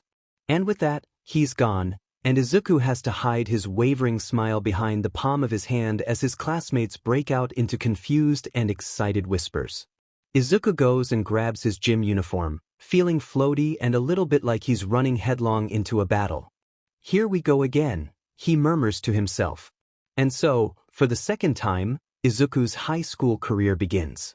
Izuku is the first one to change and get out of the locker rooms. The rest of the boys had been chatting amicably and introducing themselves to one another, taking their time in putting their gym uniforms on. Izuku knows he should have taken a moment to reintroduce himself to his classmates. But while Izuku knows that there is no need to rush, the habit of being quick is too ingrained for him to ignore. Aizawa-sensei is, of course, already out on the field. Izuku shares a brief nod with his teacher and then pulls his gaze away. It seems like that's what Izuku has been putting all of his energy into this morning. He hadn't realized how hard this would be, to be amongst his old classmates, to stare them in the eye and pretend he doesn't know their names. To stand next to them, seeing them so animated and alive and happy, and to ignore the memories of dust and cinders, of blood and screaming. Save them. Save them. He has to save them. Izuku takes in a breath large enough to fill up his whole entire chest, and lets his eyes wander toward the beaming blue sky. The sunspots obscuring his vision are nearly enough to burn away the ash floating at the corners of Izuku's eyes. Save them. Save them. Save them. It takes him a moment to feel the eyes on him. But then Izuku is looking back down, toward Aizawa, who has his tired gaze locked on Izuku, seeming curious. Izuku bites back a smirk. He always knew that Aizawa-sensei would be one of the biggest players on the board. That Izuku would have to watch out for him from the start. Aizawa-sensei is incredibly observant and calculatingly smart. But it will take more than some probing looks and some cursory poking around for Aizawa to find what he's looking for. Sorry, Aizawa-sensei. Izuku mentally apologizes to the man. But I've already accounted for you. It's you, a voice from behind him startles Izuku. But then he's twisting around and seeing a very welcome face. Ochako, he calls beaming, and then immediately winces at his mistake. He pushes forward, hoping Ochako won't notice his slip. How's your leg? He asks. Ochako lifts up her right leg, twisting it back and forth in the air as if to prove that it is no longer broken. Recovery girl fixed it, she says, smiling at Izuku. Thanks again for saving me. I'm not sure what would have happened if you weren't there. Izuku's chest feels warm. He tries to make sure none of the lovesick nostalgia shows on his face. You don't have to thank me, he says, and the words come out maybe a tad too soft. Ochako steps up next to Izuku, knocking her shoulder into his. I was hoping we'd be classmates, she says, glancing out at the track and field. It's always nice to have a familiar face nearby. Izuku blinks at her, suddenly feeling choked. He forces his eyes away, to stop scanning her, looking for the differences, looking for the similarities. Yeah, he says, swallowing hard. Yeah, it is. Once everyone has arrived and Aizawa-sensei has explained that they are doing a quirk assessment test, he suddenly addresses Izuku. Midoriya, he says. You are the current record holder for most points earned in the entrance exam. At that, Izuku's classmates break out into murmurs around him, and Kaken growls lowly under his breath. Aizawa ignores them all, tired eyes still locked on Izuku. What was your furthest softball throw in junior high? Izuku tries to think back, to years and years ago, when he was young and quirkless and untrained. Somewhere around 45 meters, he hedges, guessing more than anything. Right? Aizawa-sensei nods, gesturing to the circle behind him. Now try it with your quirk. Anything goes as long as you stay in the circle. Izuku breaks away from his classmates, taking the ball from Aizawa's hand. He'd forgotten about this part. The first time around, Aizawa-sensei hadn't even finished his sentence before Monoma Nido had stepped up, grabbing the ball and launching it with the fire he had copied from Shoto's right side. That had not gone over particularly well. Izuku shakes his head to himself, knocking those thoughts out of his head. He needs to stay focused on the here and now, make sure he stays grounded in the moment. It's too easy to get lost in his head or his memories. Are you going to throw the ball, or are you going to stand there all day? Izuku inclines his head toward his teacher. Taking a breath as he lets Black Whip curl around the softball, energy tingling up his arms and around his waist. Izuku closes his eyes for a moment, Thinks about how this went the first time around, when he had so much power and no control over it. When he was terrified and sure he was going to be expelled. When he was a kid in a quirkless body, suddenly bestowed with a quirk more powerful than he could ever imagine. When he was new and floundering and had no idea who or what he was. When he hadn't known what all of it meant for him, for the world. Izuku's eyes snap open and then he pulls Black Whip back and flings it forward, a burst of one for all lacing through him and coursing into the tendrils. There isn't a gust of wind or a boom of sound like there might have been if Izuku used his strength. But the energy still tingles in the air, making Izuku's hair stand up and his skin buzz. He watches the ball soar through the sky until he can't see it any longer, and then Izuku turns back toward his classmates. They're all staring at him in awe and bewilderment, eyes wide and grinning. Ochako smiles beamingly when she catches Izuku's eye, giving him a big thumbs up that immediately makes Izuku's eyes sting. A low pang of danger sense alerts Izuku to Kaken's glower aimed on him. Kaken takes a step forward, glaring daggers at Izuku. But Izuku just stares back, shakes his head once, and then inclines his head toward Aizawa-sensei. Don't, Izuku tries to impart with just his eyes. He walks out of the circle, letting small tendrils of Black Whip trail behind him as a warning that he hopes Kaken heeds for once in his life. And as Izuku steps back into line with his classmates, it seems that Kaken's common sense wins out over his stubborn rage this time. Izuku watches Kaken from the corner of his eye, and when Kaken finally settles down, Izuku does too. Aizawa-sensei hasn't missed the interaction, his eyes are calculating and dark, but thankfully he moves on from it without comment.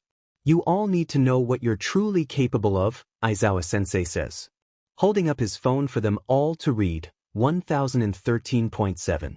You can't possibly become a pro hero without knowing the full capacity of your own quirk. Today is the starting line, where we'll see what you can really do. The rest of the class perks up, talking about how fun using their quirks will be.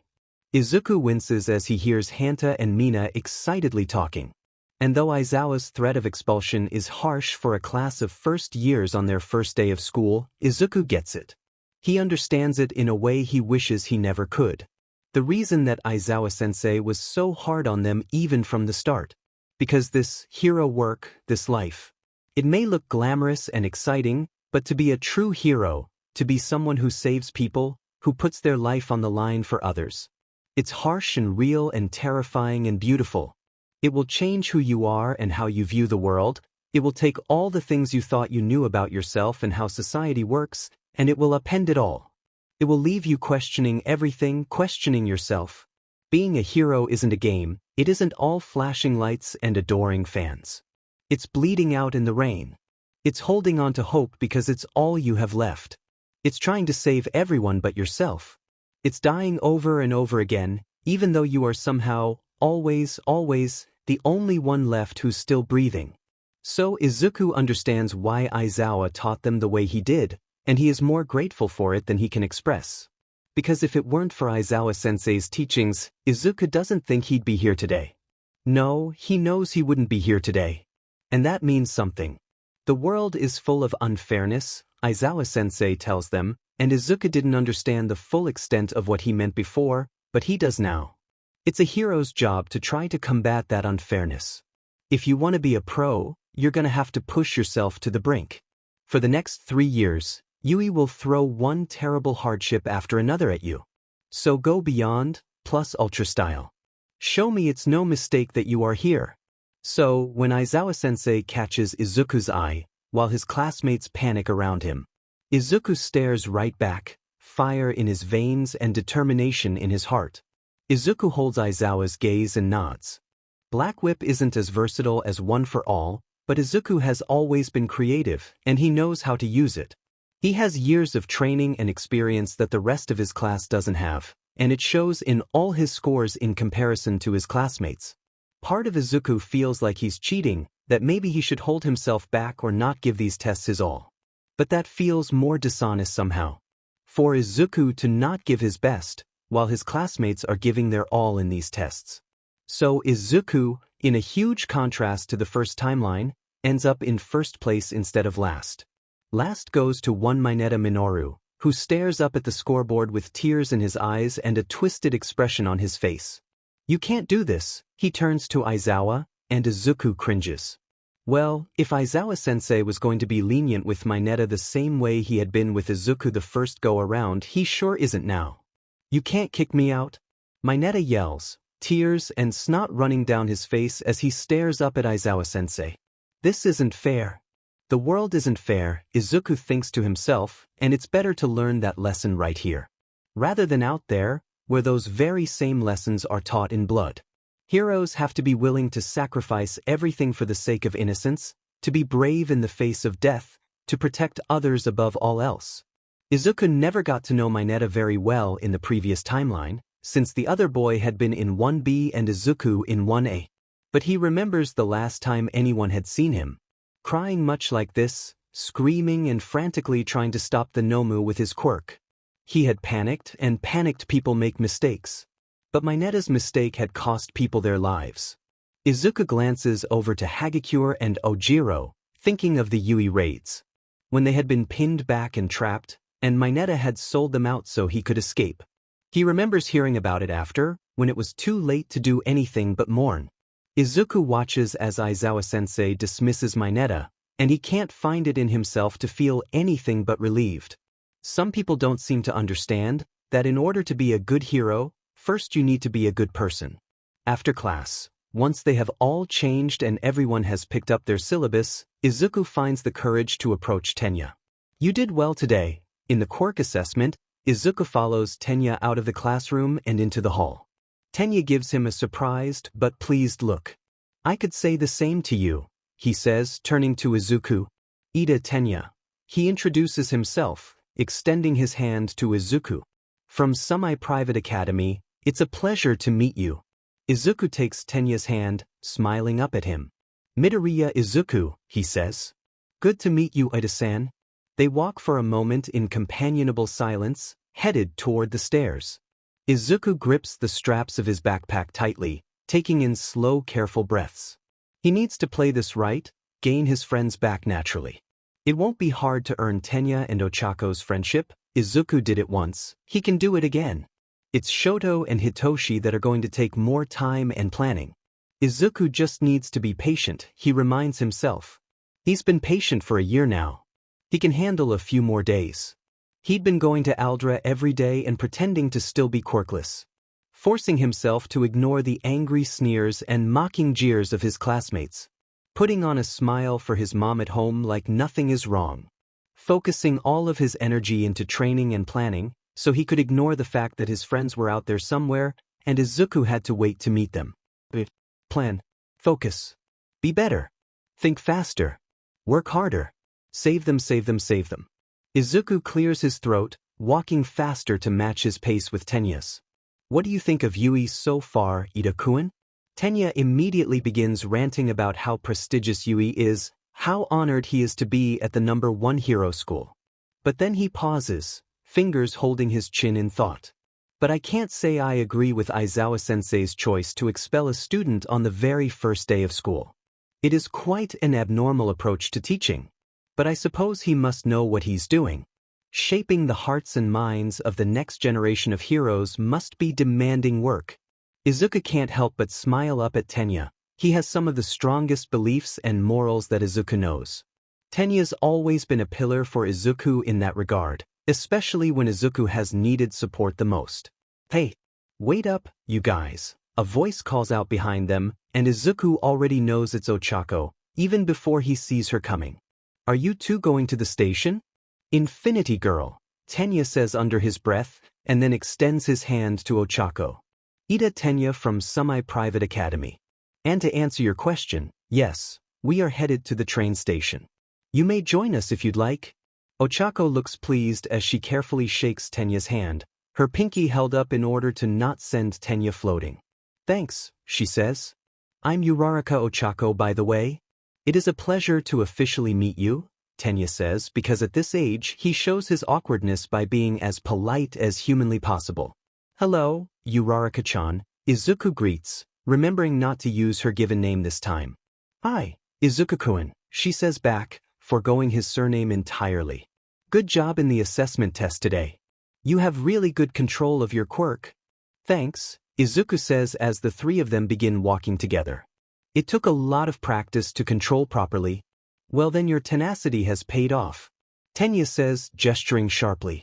I was impressed with how versatile your quirk truly is. Izuku shrugs, looking down at his shoes. Every quirk is versatile. You just have to figure out how to use it to the best of your abilities. Sometimes it isn't even about the quirk, but about thinking creatively. When he looks back up, Ochako and Tenya are sharing a long look.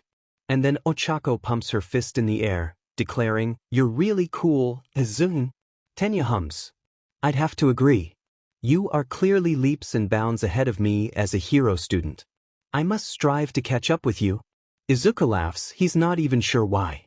Maybe it's just the absurdity of it all. Maybe it's the sudden onslaught of compliments.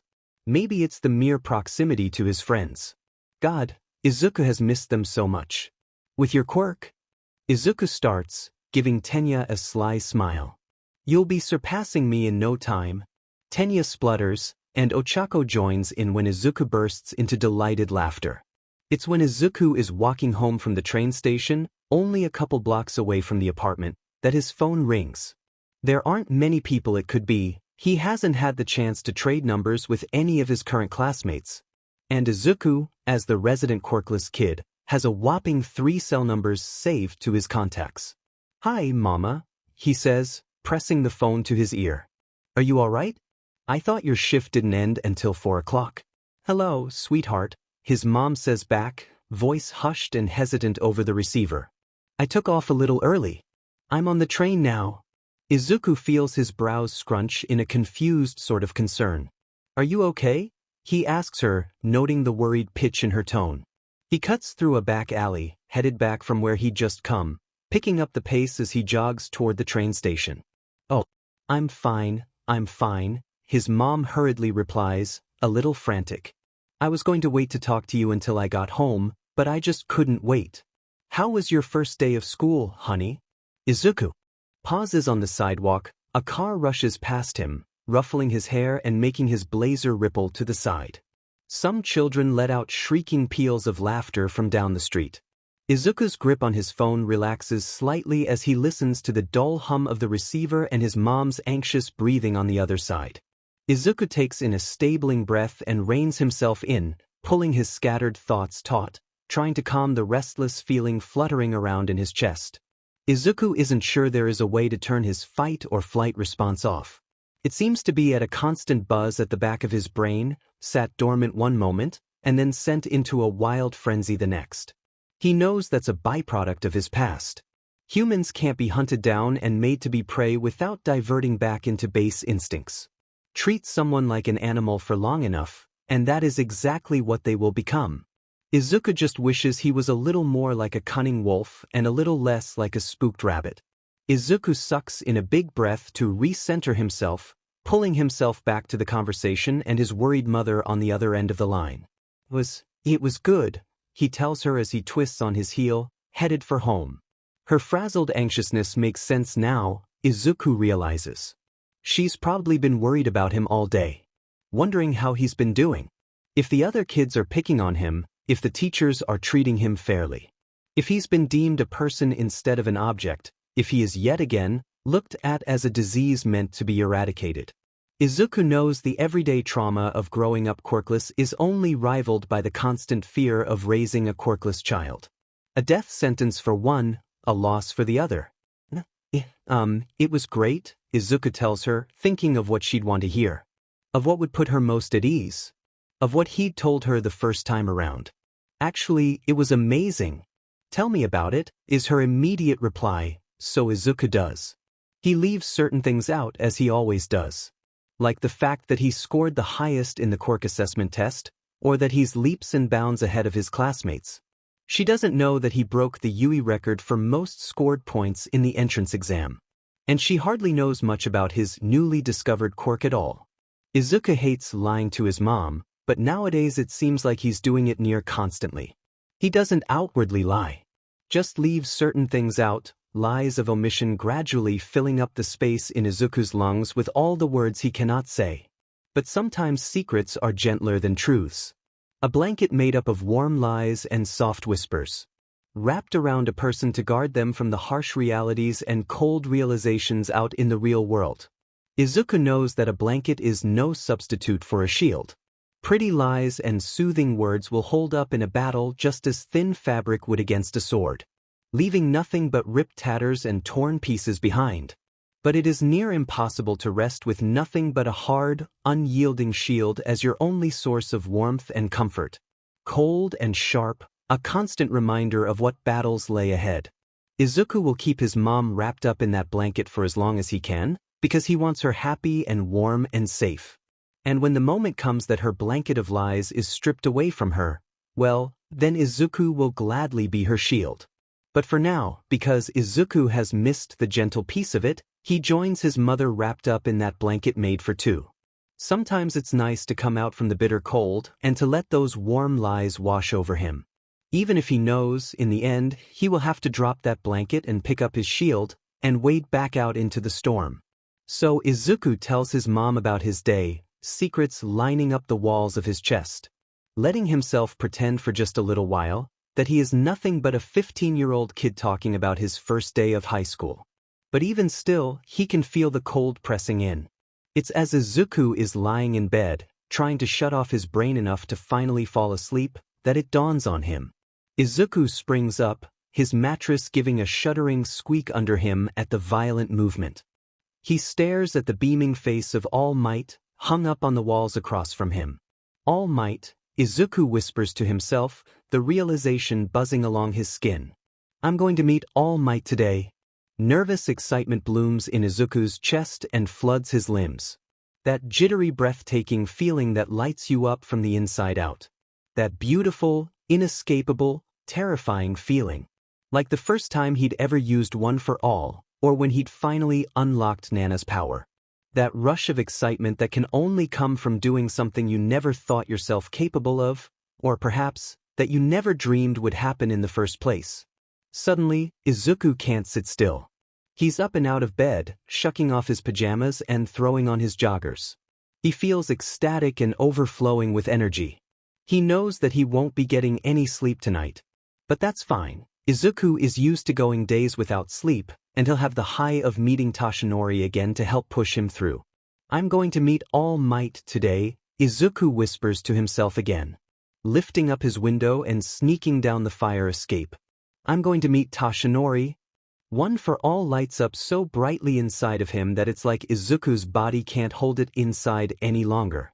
Veins of red trail down his limbs as he lands. Green lightning crackling from his skin as Izuku makes his way toward the street. Purple mist trailing behind him as Izuku begins to run.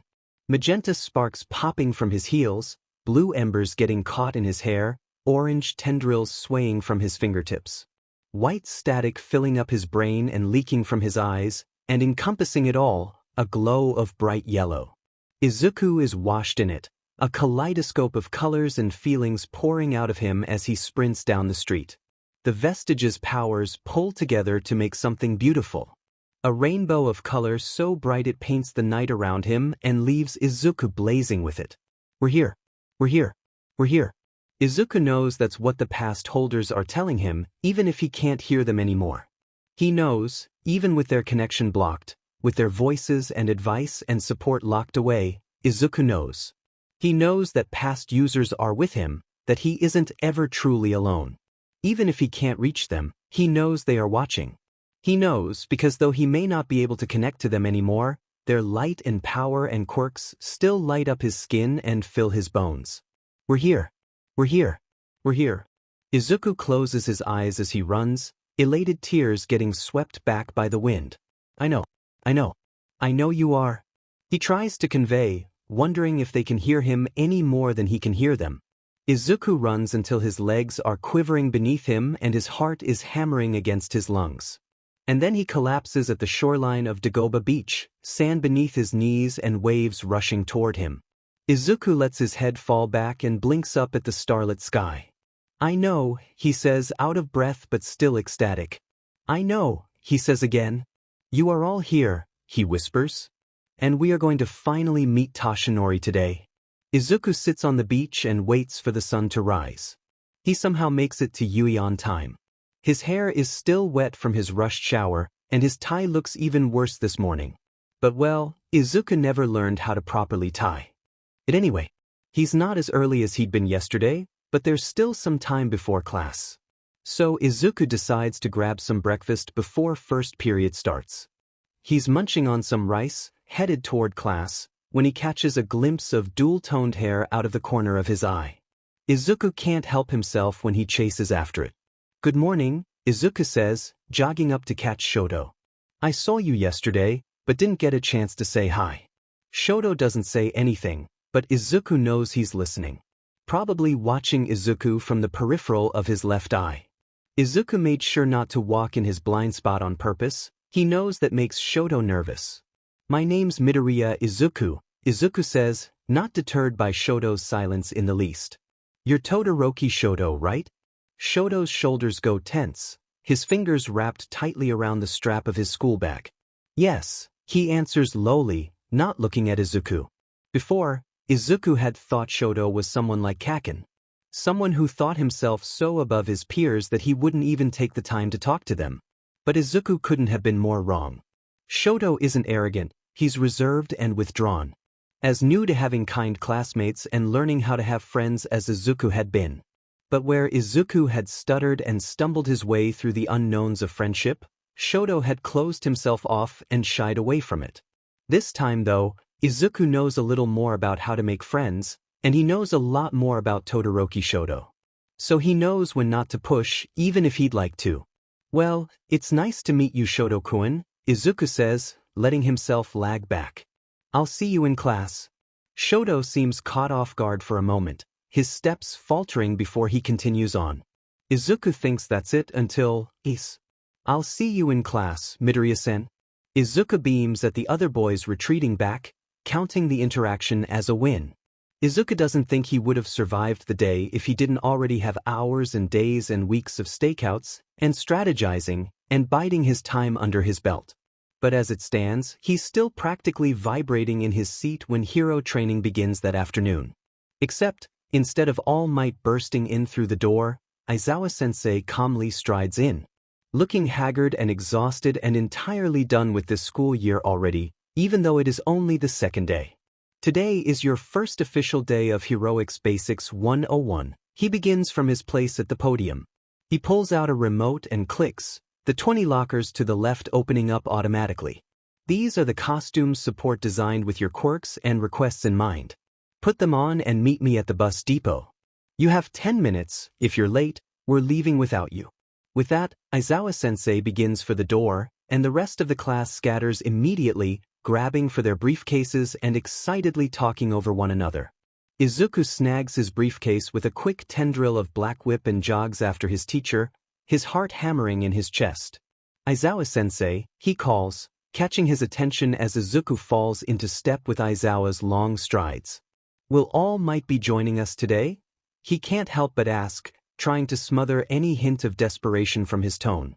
He shouldn't be approaching Aizawa-sensei in the first place, shouldn't be asking needless questions, shouldn't be drawing any unwanted attention to himself. This is a stupid, reckless, impulsive decision. But Izuku can't help himself. Aizawa-sensei gives him a blank look over his shoulder. Like Izuku has asked something extraordinarily ridiculous. He does that thing where he lets the silence draw out, letting you answer your own inane question. Izuku gives the man a sheepish smile, shrugging the uncomfortableness off his shoulders. "I heard that he'd be helping to teach first-year heroics now that he's joined Yui," Izuku says, glancing down at his shoes so he won't have to look Aizawa-sensei in the eye as he feeds him a half-truth. "Don't believe everything you hear," Aizawa-sensei says. "All Might has joined the faculty here at Yui, but he will primarily be teaching third years. Now go change before you're late to class."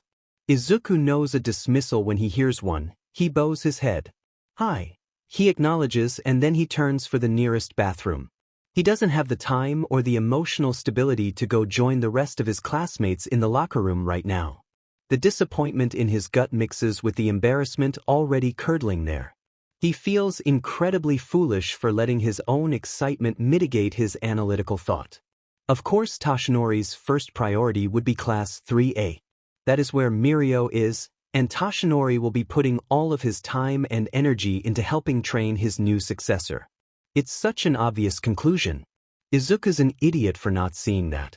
Izuku huffs at himself in irritation, shucking off his Yui uniform for his new hero costume.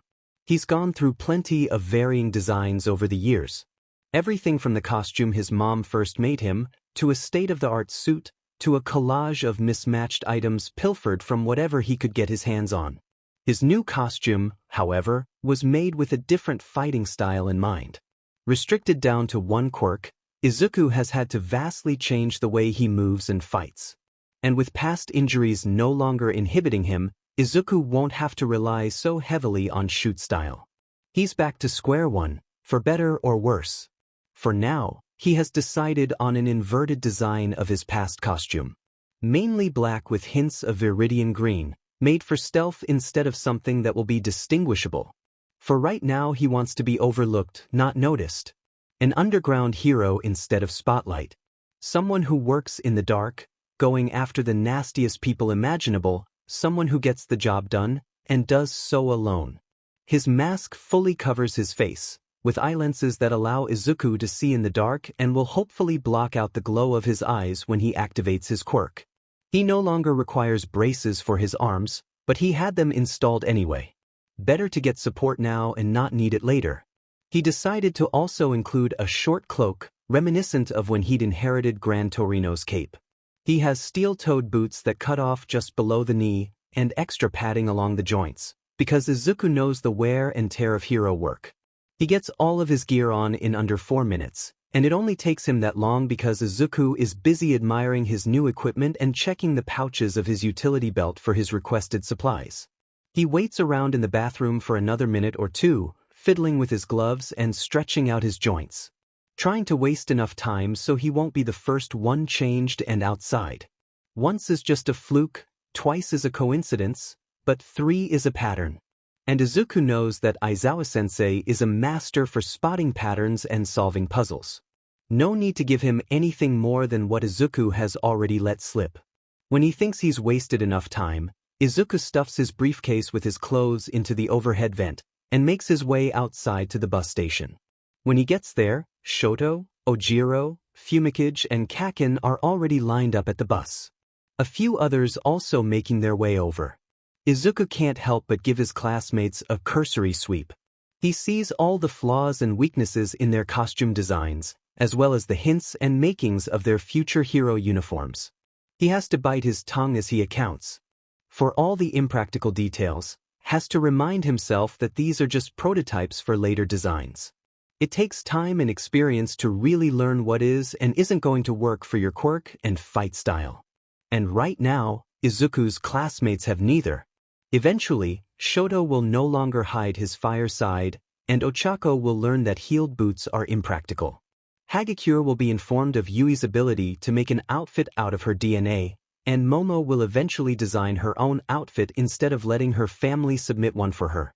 But for right now, Izuku pulls his hood over his head so he can hide his grimace behind the privacy of his mask.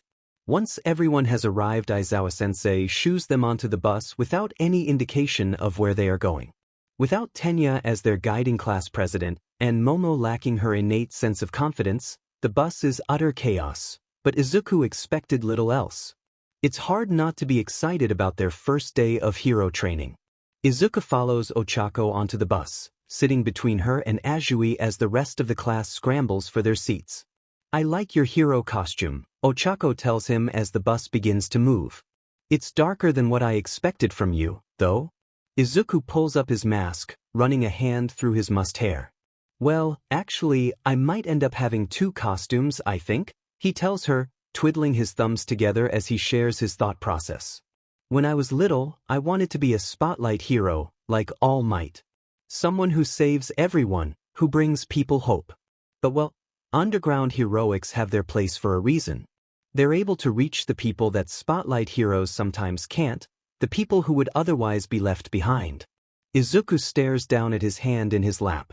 He feels that same old resolve setting into his bones as he clenches his hand into a fist. I want to be a hero to all people. Day or night, publicly or anonymously, I don't care. As long as I save as many people as I can. As long as I'm able to take the hand of anyone who's reaching out for help. Wow, Azui says from Izuku's other side, startling him out of his thoughts. You've really put a lot of thought into this, Midoriya-kun. She bows her head slightly at him. I'm Azui to you by the way, but you can call me Tsu. Izuku nods back, forcing himself to meet her eye. He knows exactly who she is. She had been the first victim of the League of Villains. The first casualty of the war, the first person Izuku had ever watched die, the first person he failed to save. Azui to you. At first, before anyone knew who the League really was. Before they were anything but a nameless group of villains. Before the attack at the USJ was considered anything but a tragedy. Her name had circled around the nation, a young girl's life cut far too short. A daughter and sister who was mourned by her family. A child that Yui had failed to protect. But later, when the League had made a name for itself. When they began to attack cities and unleash their Nomu. When Shigaraki was a name whispered for fear of being heard. Then, Azui Tiu became the symbol for the rebellion. The first victim of the League. A young innocent girl, killed for no reason at all. Evil for nothing but evil's sake. She represented the death and chaos and heartbreak that the League left in their wake. She represented all the victims of the war, all the people they had lost. She was the face that was plastered across buildings and painted along the streets. She was a sign of what they had lost and what they were fighting to protect. Izuku never got to know her before. She became a concept more than a person. The first of many. Another person that Izuku wasn't strong enough to save. But Izuku would like to get to know her now. I'll save you. I'll save you. I'll save you. Nice to meet you, Tsu, he says, taking her hand and giving it a gentle squeeze in his own. He'll protect her, Izuku vows to himself. He'll protect all of them. He won't let it be like before, he won't let anything happen to them. He refuses to let any one of them become a symbol of loss instead of the heroes they strive to be. I'll save them. I'll save them. I'll save them. The promise sits heavily inside of his chest. Welcome to Ground Omega, Aizawa-sensei says once they've arrived and piled off the bus. He gives a vague gesture toward the vast amount of forest behind him. Today's exercise will be centered on evasion and defense. Quirks are permitted if used non-combatively. If you use your quirk on another student, that is an immediate disqualification. He pauses, waits until everyone nods or gives their assent. Good. Aizawa-sensei takes a step to the side, showing an orange line painted across the grass. Your starting point is here. Your goal is to either make it to the exit gate on the other side, or last until time runs out. This is the designated area, leaving it means you have forfeited. Are there any questions? Tenya's hand immediately shoots up. Sensei, sir, will we just be racing against the clock, or are there other factors to account for? This is where Aizawa-sensei gives one of his terrifying smiles, one that is half hidden in the folds of his capture weapon. You will have a 2-minute head start, and then I will enter the playing field. The class breaks out into disquieted murmurs, which just seems to make Aizawa-sensei smile all the wider. Your goal is simple, he cuts through the chatter. Avoid being caught. Whether that means running or hiding is entirely up to you. He angles himself to the side, sweeping his hand out toward the forest. Your 20 minutes begins now. Some of the class takes off the second the words leave Aizawa-sensei's mouth. Apparently they've already learned that lesson from the entrance exam. But others, like Izuku, take a moment to assess the situation and think things through. The parameters of the exercise are somewhat vague. Aizawa-sensei didn't specify how far away the exit is, or whether or not he is allowed out of the assigned bounds. Details like that are crucial to know in order to make strategic decisions. Aizawa-sensei knows the playing board and holds far more pieces of the game than any of them combined. But Izuku also knows that out in the real world, best-laid plans scarcely hold up in battle. Having any sort of information beforehand is a luxury, not a guarantee. If you don't treat every mission as if you are headed in blind, then you risk becoming so focused on one thing that you completely overlook another. Go in knowing your plan will need to change and you are more ready to adapt when unknowns fall on top of your head. Izuku turns to Aizawa-sensei, who has his eyes closed, looking halfway to falling asleep while standing up. It's just the two of them now, everyone else having darted off into the woods. Izuku has about 30 seconds before his teacher will begin his hunt. Are you planning to forfeit so quickly?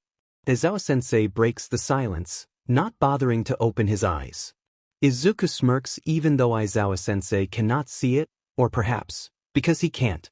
You said we can't use our quirks combatively. Does that mean if you capture us, we aren't allowed to fight back? This gets Aizawa's attention, his eyes squint open to stare at Izuku. You can surely try, he drawls. But I doubt it will be much help. And with that Izuku's 30 seconds are up and Aizawa-sensei's scarf is lashing out. Izuku springs away with a burst of adrenaline, flipping between the strands of Aizawa's capture weapon. It was foolish of you to waste so much time, Aizawa tells him, the two of them doing a bit of a dance as Aizawa-sensei erases Izuku's quirks and Izuku continues dodging. Was it? Izuku asks, a little out of breath now. His heart is pumping and his muscles are singing. But for the first time in a long time, it's not from training himself into the ground or from running away from his past. Izuku didn't realize how much he missed sparring until this moment.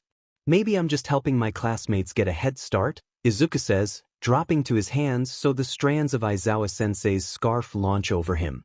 Cocky, Aizawa-sensei says, but it doesn't exactly sound chiding. I didn't take you for overconfident or stupid.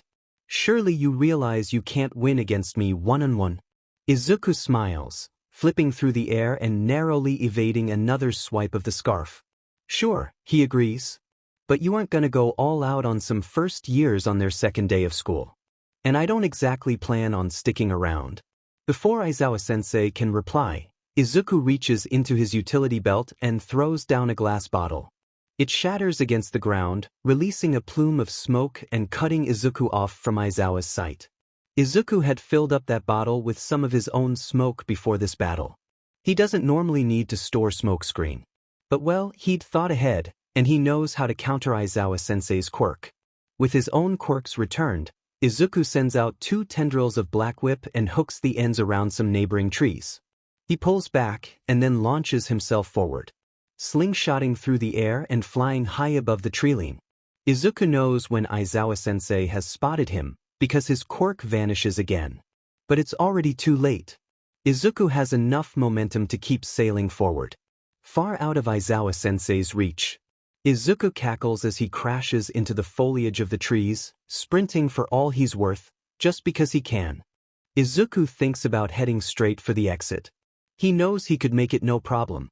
He's much faster than Aizawa-sensei, and he has plenty of experience outrunning people in all sorts of terrain, including the woods. But Izuku doesn't necessarily think this exercise is meant to be treated as a race. It isn't about who gets to the finish line first, it's not even about being found, it's about not getting caught. So theoretically, if Izuku can last the longest in the arena without being captured, then it's a win. He can hear shouting and yelling from up ahead, which answers Izuku's question of whether or not Aizawa-sensei is allowed in and out of the orange area. Good to know. A quick jump around the woods lets Izuku gather more information. The orange bound line is a large square of woods, with a smaller square in the middle, which means he and his classmates have to run around the inner square, making their trek longer. While Aizawa-sensei has the advantage of cutting straight through the middle, meaning he can get across the arena in half the time. It's clever, and it solidifies Izuku's theory even more. Trying to reach the exit on the other side isn't practical, while the students trudge and trample their way through the woods, having to abide by the boundary, trying to race for the finish line. Aizawa-sensei will have no problem catching them, meaning they will have a better chance if they choose to avoid or evade. This is about stealth, not stamina. Though that's not to say there won't be plenty of running around in order to stay clear of Eraserhead. They're about 8 minutes into the exercise and already 7 of his classmates have been captured. A robotic voice calls out each elimination when they happen, informing them of their decreasing time and dwindling odds. Izuku's already run into a few of his classmates. He'd knocked into Ojiro high up in some overgrown trees. helped untangle Hanta from some foliage and his own tape, and ran beside Mizo as they heard Aizawa-sensei coming toward them. He doesn't expect it to be him, who sneaks up on Hagakure, however. She lets out a surprised yelp when he gets behind her, apparently not having noticed Izuku's slow approach. Oh gosh, she pants from where she's crouched or sat down at the base of a tree. You scared me, Midoriya. Sorry, he says, crouching down beside her. I thought you'd see me coming. I was looking the other way, she answers him. Foliage and dirt shifting as she moves. Wait, how did you know I was even here? Izuku gives a sheepish shrug. He can't exactly tell her that he can sense other quirk factors. That he can feel the energy like the hum of electricity in the air, pulling at his limbs, calling to him. My quirk is energy-based, he says, which is true. So I can sense other people, which, well, isn't quite true, but isn't exactly a lie either. Izuku stands from his crouch, reaching out a hand for Hagakure to take. But Aizawa-sensei will probably notice you on the ground. You should hide up in a tree. Hagakure rises to her feet with Izuku's help. She sounds sheepish and embarrassed as she says, I took off my shoes and gloves so I wouldn't be seen. And I didn't want to try climbing a tree without any clothes on. Izuku grimaces. He can't help it. You really should have a hero costume, Hagakure-san. It'll help protect you, not just from the bad guys, but from the elements. I can't imagine going out in a fight without any gear. Hagakure makes a low grumbled noise. I know, but if I wear one, then people will be able to see me. Which defeats the whole purpose of an invisibility quirk. Izuku can't help it. He lets some insider information slip. The costume allowance fund is the same for every hero course student. But it shouldn't be. Some people need more gear or support items for their quirks, and those needs should be met. Izuku tries to keep the disdain out of his voice, but it's a close thing. The support course can fabricate a costume with your own DNA. But it's an expensive and lengthy process, so they don't tell the students until their third years. Hagakure makes a surprised, choked noise. What? Izuku nods, sharing in her anger. It's not Nizu-sensei's fault, it's the board of directors trying to save money. Not wanting to waste resources on students until they've settled on a costume design and are already out in the field. Hagakure sounds outraged this time. What? Izuku gives her a sympathetic grimace. I'm not actually supposed to tell you, I shouldn't even know. But now that you do know, I'd get your parents to sign something demanding that the school treat you equally and provide you with an actual costume. And if the board fights you on that, you can threaten to speak to the press about your unfair treatment. They won't risk bad publicity. Hagakure stomps a foot, her voice determined now. I will, she says. As soon as I get home I will. She pauses for a drawn-out moment, seeming to still be thinking it over. Thank you for telling me, Midoriya-kun, she says after a beat. But how do you know all of this stuff? That is a question I'd also like the answer to. A voice comes from overhead, and then Izuku is dodging, as Hagakure shrieks, Eraserhead's capture weapon spooling out toward them. Izuku grabs another one of his glass bottles and slams it against the ground, purple smoke rising up. Run, Hagakure. I got this. Aizawa-sensei descends from the trees to meet Izuku in the smoke. Oh, he asks. This isn't a long-range fight, and I don't plan on losing you a second time.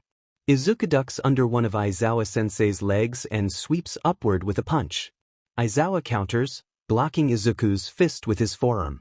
Izuku gives in kind, going for a kick to the side, forcing Aizawa to either step back or take the blow.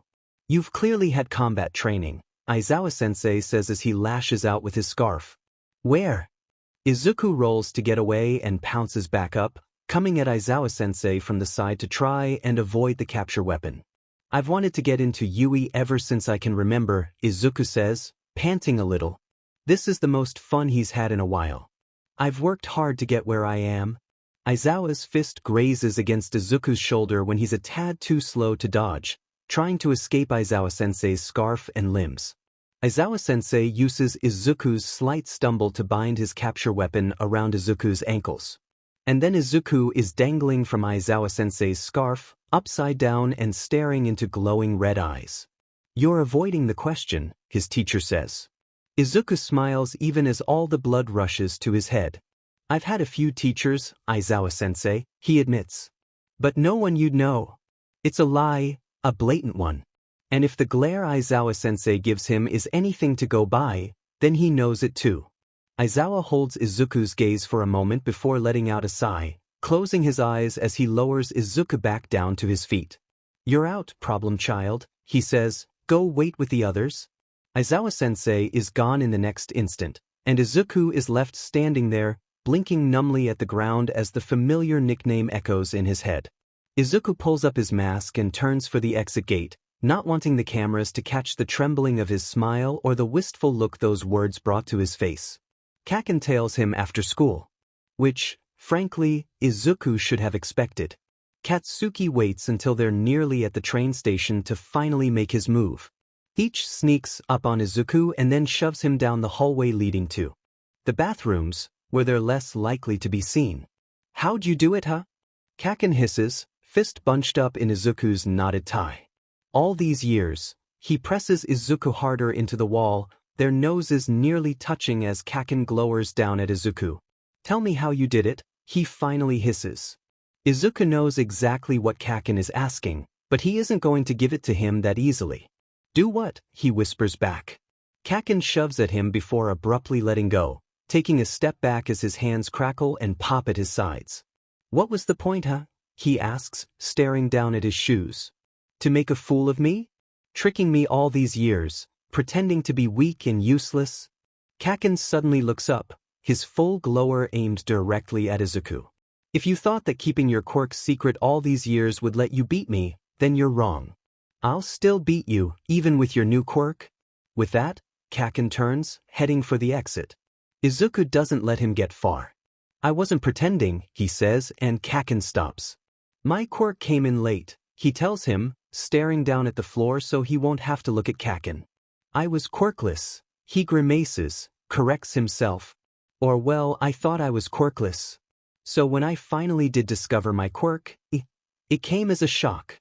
Izuku remembers that day vividly.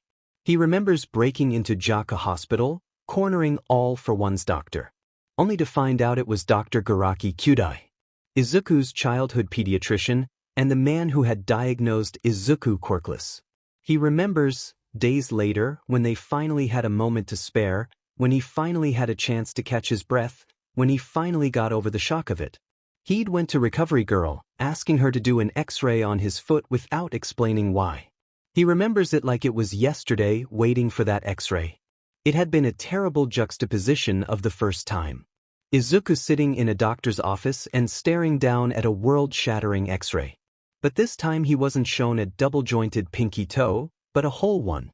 Izuku remembers staring at the image of it until his eyes burned and burned and burned. It had only been the beginning, the tip of an enormous, terrifying, hulking iceberg. There came many more realizations after that. When Izuku was finally able to unlock his born quirk. When he discovered what he could truly do. When he finally understood the true implications of having such a power at his fingertips. To be able to give and take. To steal quirks. Izuku looks up, blinking the memories out of his eyes and staring at this younger version of his friend. You're right, Kaken. I was weak when we were kids. But I'm not anymore, and I'm going to prove that to you. Kaken scoffs and stalks away, anger radiating off of him.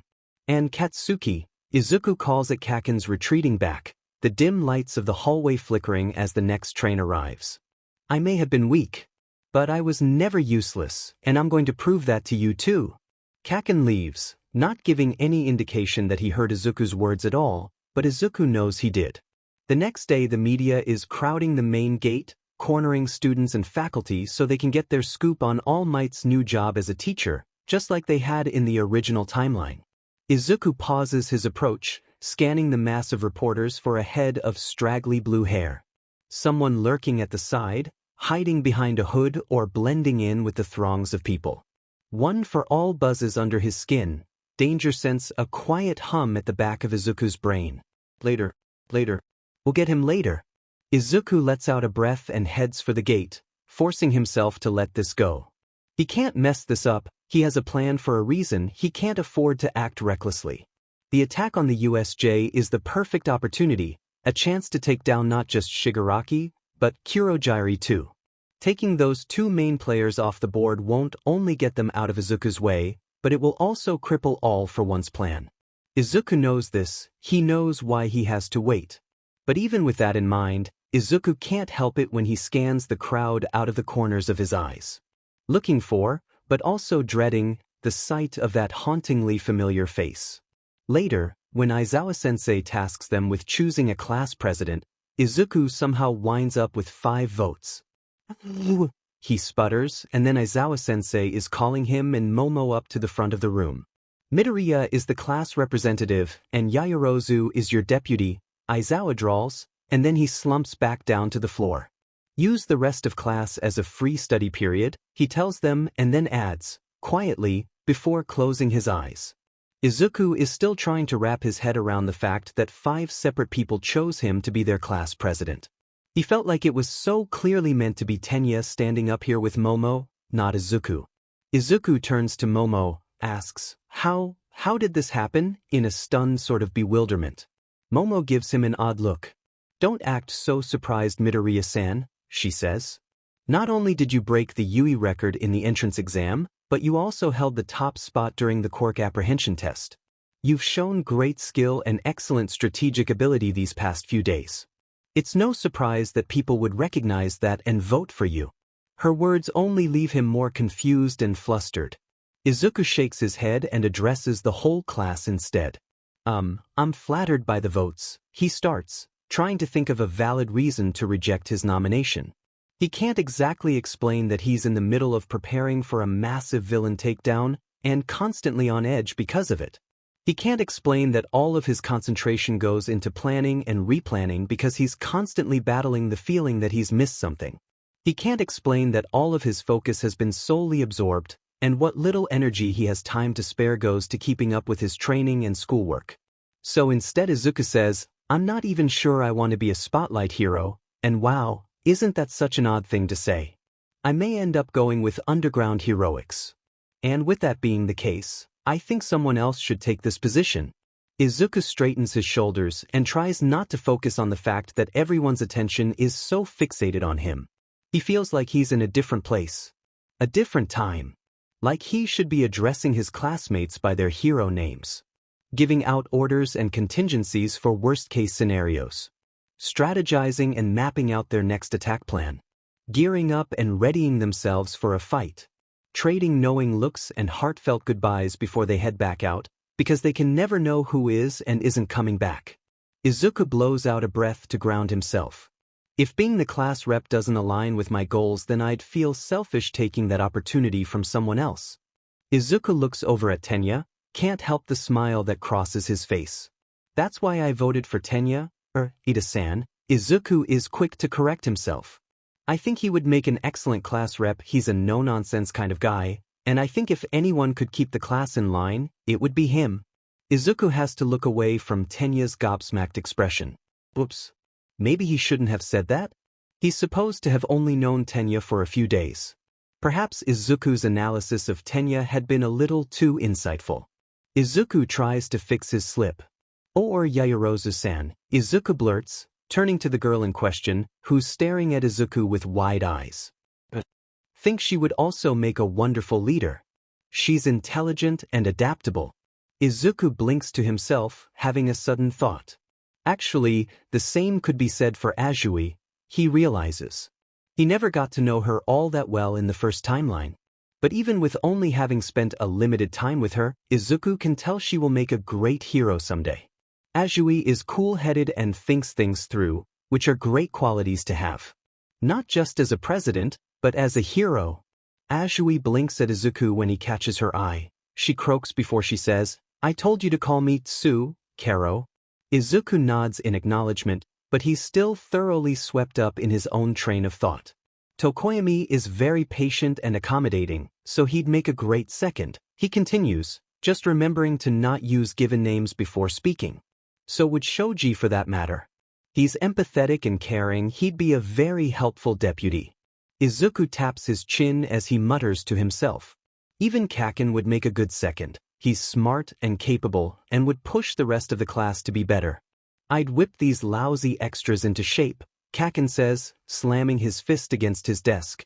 Izuku smiles at him, pulling himself away from his runaway thoughts. Anyway, my point is that there are plenty of other candidates for class president. And that, I'm not the right choice. There is a moment of silence. And then Aijiro says, spoken like a true president. To which Denki chimes in with, I want to change my vote to Midoriya. Me too. Hagakure nearly jumps out of her seat. Don't put yourself down, Mito. Mina calls, smacking a hand to her desk. I think you'd make a killer class prez. Yeah? Kyoka murmurs. I don't know who the original 5 were who voted for you. But they clearly had it right. I appreciate you voting for me, Midoriya. Tenya speaks over the building thrum of their classmates. But I voted for you for the very same reason. I believe you could lead this class like no other. The class continues to devolve into excited chatter. Izuku stands at the front, blinking dumbly at the rest of Class 1A. He hadn't expected that to backfire so spectacularly.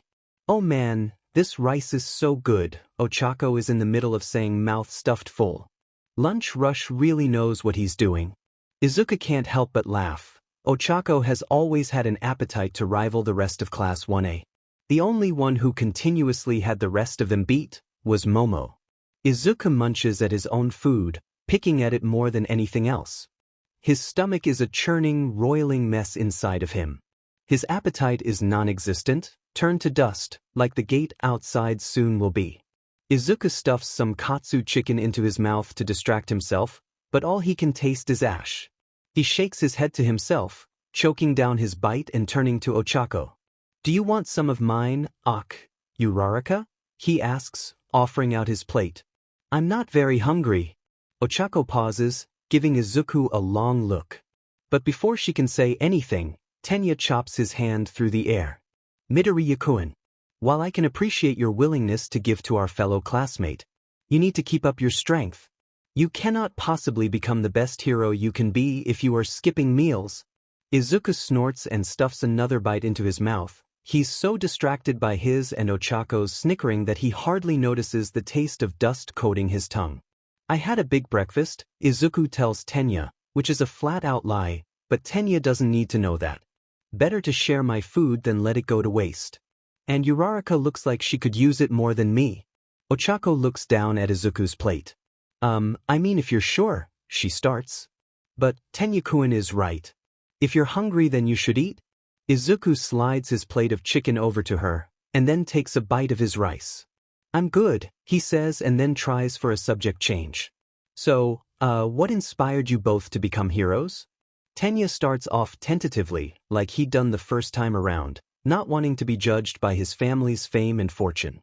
He tells them about his brother, how he aspires to be a great hero like him someday. That he wants to make his family proud, make his brother proud. Izuku hides a wince behind a bite of rice. He knows how much Tensei means to Tenya. He knows, because he watched the way Tenya had been torn apart by his brother's murder. The grief had crippled Tenya far more than the loss of his arm ever did. But Izuku won't let that happen this time. He won't. Ochako is halting and embarrassed as she begins telling them her reasons. She talks about her family's financial issues, how her family is struggling. She talks about how she wants to provide for her parents, so they can finally have the comfortable life they deserve. You know, Izuku starts, fiddling with his chopsticks as he tries to word this in a way that won't come off as rude. I heard that if you get to Yui early enough and ask nicely, that lunch rush will make you breakfast as well. Ochako stares at him with wide eyes, her cheeks stuffed full with Izuku's chicken. Really, she asks. I didn't know that. Izuku nods, staring down at his food. It's not an official thing, which is why it isn't in the information packets we got. But Lunch Rush is a hero, and he doesn't want anyone going hungry. Plus, Yui can afford a few extra meals, so Nizu-sensei doesn't have a problem with it. Izuku remembers the first time around, when Ochako had begun skipping breakfast in order to save money. He remembers the way she'd lagged behind in class, how she'd clutched at her stomach when she thought no one was looking. He remembers how over time she'd grown nauseous from just using her quirk, and how she'd pack away a portion of her lunch every day to take home with her for later. It wasn't long before Aizawa-sensei had noticed and pulled her aside, informing her of the same thing Izuku just had. Izuku remembers that too. The way Ochako had nearly sobbed when she found out. Izuku won't let it get that far this time. Ochako blinks at him before asking, "How do you know all of this stuff?" She cocks her head to the side, staring at him. "Do you know someone who works at Yui or something?" "I have been wondering that as well," Tenya says. "You are more informed than I'd expect a first year to be." Izuku smiles at them. I guess I do have some insider information, don't I? I knew some people who attended Yui, that's how I know." Ochako's eyes light up in curiosity. "You know people who went to Yui?" she asks, delighted. "What year are they? Or have they already graduated? How did you meet them?" Izuku rubs at the back of his head, fingers getting caught in the tangles of his hair. They don't go here anymore." He hedges, looking down so he won't have to stare into Ochako and Tenya's faces as he talks about them in a past life. "They live." Izuku licks his lips, mouth suddenly feeling dry. "They live far away now. So, I don't have as much contact with them anymore." No contact. Because even if Izuku had stayed, if he'd never left, if he hadn't jumped back to the past, it wouldn't have changed the fact that half of his friends were long gone anyway. Some days, Izuku longs for and misses his friends so fiercely that he can hardly breathe through the feeling of it clogging up his chest and lodging itself in his throat. But even though Izuku misses them every single day, aches for them every minute, every second sometimes, they're also right here. Bako, who is bumping elbows with Izuku and nudging his knee with her own, a soft smile on her face. And Tenya, who is watching Izuku like an over-worried mother as he not so subtly motions for Izuku to keep at his food. These might not be the older versions of his best friends, but they are still in every way Izuku's best friends. "Are these the people who inspired you to become a hero?" Tenya asks. Uraraka-san and I answered that question, but you did not. And I would be lying if I said I wasn't curious. "Oh yeah, me too," Ochako agrees. Izuku shrugs, a light blush pressing at his cheeks. "I always wanted to be a hero, ever since I can remember," he tells them quietly. "But it was my friends that showed me what being a hero truly means. They made me better. They made me the person I am today. I wouldn't be where I am without them." Izuku takes in a deep breath. He stares down, fingers distractedly rolling around a few grains of rice that had spilled onto the table. "So, maybe they didn't inspire me to be a hero. But they inspire me to be the very best I can be. They inspired me to fight, to keep going, and to never, ever give up." It takes Izuku a few moments to realize that his declaration has only been met with startled silence. He looks up to see both Tenya and Ochako gaping at him in shock. Tenya looks stunned, his glasses dipping down his nose. Ochako is blinking at him with wide eyes, staring at Izuku like she's never seen him before. "Wow," Ochako starts. "I don't know who your friends are, Izuku-kun," she says. "But they're lucky to ha." She's cut off by the ringing of the alarm, a robotic voice talking over the speakers. "There has been a level 3 security breach. All students please evacuate the premises immediately." "I repeat, an alarm?" Ochako asks, anxiety lacing her voice. "What's going on?" Tenya turns to the upperclassman next to him, asks if this is some kind of drill. Izuku tunes the other boy's answer out. The blood in his veins turning to ice as the alarm rings out over his head. Izuku knew it was coming, even if he had been distracted by their conversation. He knew that Shigaraki would be breaking into the school. He'd been counting on it, actually. In order to break into the USJ, first Shigaraki would need their class schedule. This is a necessary evil. Suddenly the scarce amount of rice Izuku had forced down turns to lead in his gut. His stomach rolls, the ringing of the alarm grating on Izuku's ears and brain. He tastes acidic bile at the back of his throat, can feel the building of tremors rattling his very bones. Izuku remembers the last time Shigaraki had been inside of Yui. The alarms had sounded then too. It rang so loudly Izuku could feel it inside his teeth, down into his jaw. And then, suddenly, the power cut out, emergency lights coming on and painting the hallways in flashing red lights. The sudden absence of the alarm had left Izuku unbalanced, his ears ringing. And then he'd heard the screams. Izuku flings himself out of his chair, knee colliding with the table as he stumbles to his feet. The students around him are all panicking, running for the doors in a terrified, frantic frenzy. Izuku is pulled forward by a hand wrapped tightly around his wrist. He just has enough presence of mind to recognize the grip as Ochako's. He stumbles after her, nearly tripping over his own shoes. He feels clumsy and breathless, shaky on his feet. He wonders if Ochako can feel it, the way he's trembling from head to toe. The crowd pushes in all around them, knocking Ochako, Tenya, and Izuku together, pressing in on all sides until Tenya's collarbone is digging into the back of Izuku's skull, and Ochako's hair is getting caught in Izuku's mouth. And then someone is stepping on the back of Izuku's heel. He trips forward, nearly falling to the ground. Izuku loses his precarious grip on Ochako, and then she's gone, lost to the sea of students. And Izuku is being knocked to the side, further away from Ochako and Tenya, pushed against the far wall by frantic elbows and shoving knees. Izuku squeezes his eyes shut, but that only seems to amplify the shriek of the alarm overhead and the mass of young, scared voices all around him. Izuku does something notoriously stupid then. He lets himself fall to the floor and unlocks a quirk he doesn't normally use so cavalierly. Permeation lets Izuku slip through the wall and stumble into the connected room. He nearly slams to the floor again when his right leg gets stuck on the other side of the wall. But Izuku hurriedly morphs all the way through the wall, just managing not to leave his sock or shoe behind. He looks up at the bathroom, stupidly thankful that he had been near enough to slip into the room straight from the chaos. And ridiculously grateful that he had enough sense left to remember that there even was a bathroom on the other side of the hallway. Even Nizu's cameras wouldn't have been able to catch Izuku's disappearance within that thick of a crowd, and the bathrooms and locker rooms are the only places in Yui free of said cameras. Safe from prying eyes for the moment, Izuku finally lets himself sit and tremble and shake and panic. He's on the bathroom floor, curled up on the ground with the wall digging firmly into the curve of his spine. The blunt edges of his nails cutting into his wrists and the sharp prick of his teeth piercing through his lip. Disjointed memories wash over him, blurring together until Izuku has trouble telling them apart from one another, apart from reality.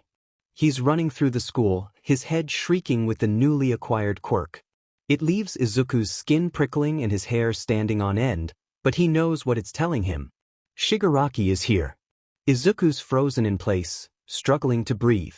The fingers around his neck curl around the curve of Izuku's throat, cutting off his air. He blinks spots and tears from his eyes. Shigaraki is here. Izuku is soaking wet and gasping, blood and water dripping into his mouth. There's a monster beating Eraserhead into the ground, and a man reaching for Tsu's face. Shigaraki is here. Izuku comes back to himself panting and wheezing. The taste of dust and ash filling up his nose and mouth. And then he's choking on it, lurching to his feet to retch up what little food he'd managed to get down. Izuku finishes with a dry heave and then collapses back down to the floor, head spinning and heart thundering in his chest. Izuku sits there trying to catch his breath. He sits and waits for the shrill scream of the alarm to fade and the scared shouts of the other students to stop. It takes Izuku far too many minutes to realize that the ringing is only echoing out in his own head.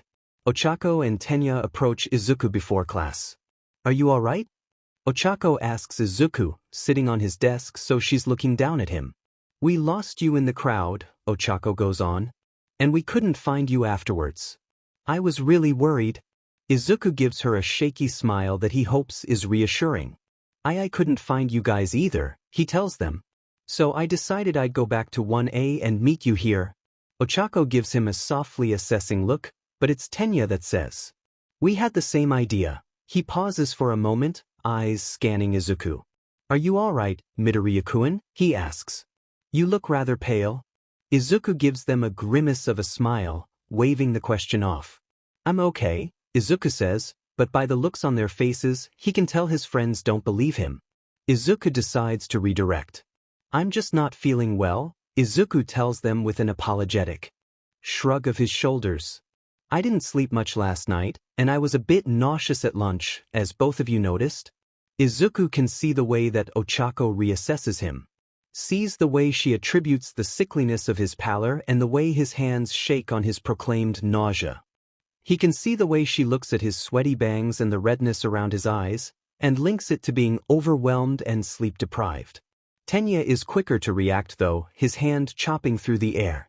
If you are feeling ill, I would gladly escort you to Recovery Girl's office, Tenya tells him. He goes on about the importance of sleep before naming off a few home remedies Izuku could try. Izuku smiles and it feels more solid on his face this time.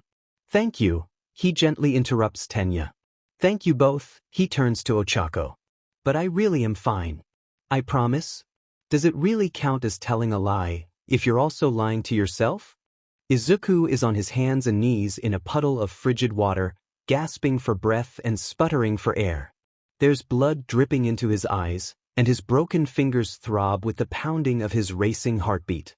Tsunatori Pony is gagging up water at Izuku's side, making a horrible gurgling, choked noise that clicks in her throat and warbles from her mouth. Izuku blinks the blood and water out of his eyes, pressing himself up on wobbly knees.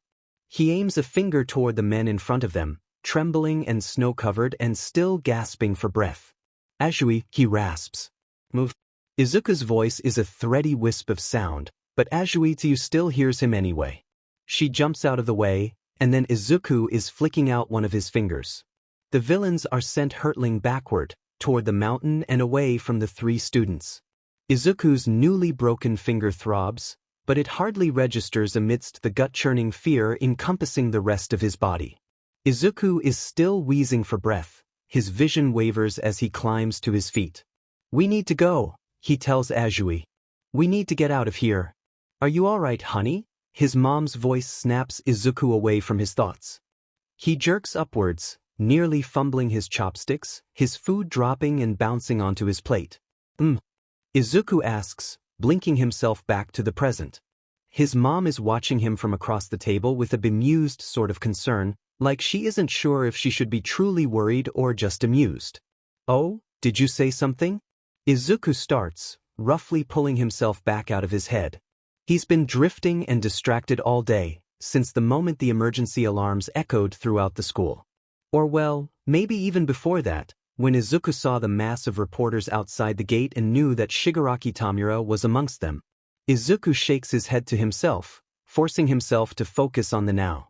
The wooden chair beneath his legs, the sound of a news broadcast playing softly in the background. The comforting scent of his mother's homemade cooking, the taste of miso soup still on his tongue. The sight of his childhood home unblemished and stood all around him. I'm sorry, Izuku says, shifting in his seat and throwing his mom a smile. I was a bit distracted. What did you say? His mom gives him an assessing look and then reaches over to pat the back of Izuku's hand. I just noticed that you looked a bit tired, she says, running her fingers over Izuku's knuckles before pulling away. Why don't you finish up your food and head on to bed? You look like you could use the extra rest. Izuku nods. Yeah, I think you're right. He hasn't been sleeping much lately, too distracted by the things to come. The attack on the USJ is tomorrow and Izuku needs to be ready. He has to be prepared for anything. This is his second chance, he refuses to waste it. Izuku forces down the rest of his food and then rises to clear the table. His mom tries to hustle him out of the kitchen, telling him that he's off the hook and to go get some rest. But Izuku inherited his stubbornness from his mother and he knows how to haggle with her. They end up standing side by side, his mom scrubbing the dishes while Izuku dries and puts them away. It's quiet and peaceful and helps to settle Izuku's nerves. The normalcy of it, bumping shoulders with his mom as they silently go about cleaning their kitchen. When everything is put away, Izuku hugs his mom goodnight. Love you, he tells her, the scent of her eucalyptus shampoo filling up his nose.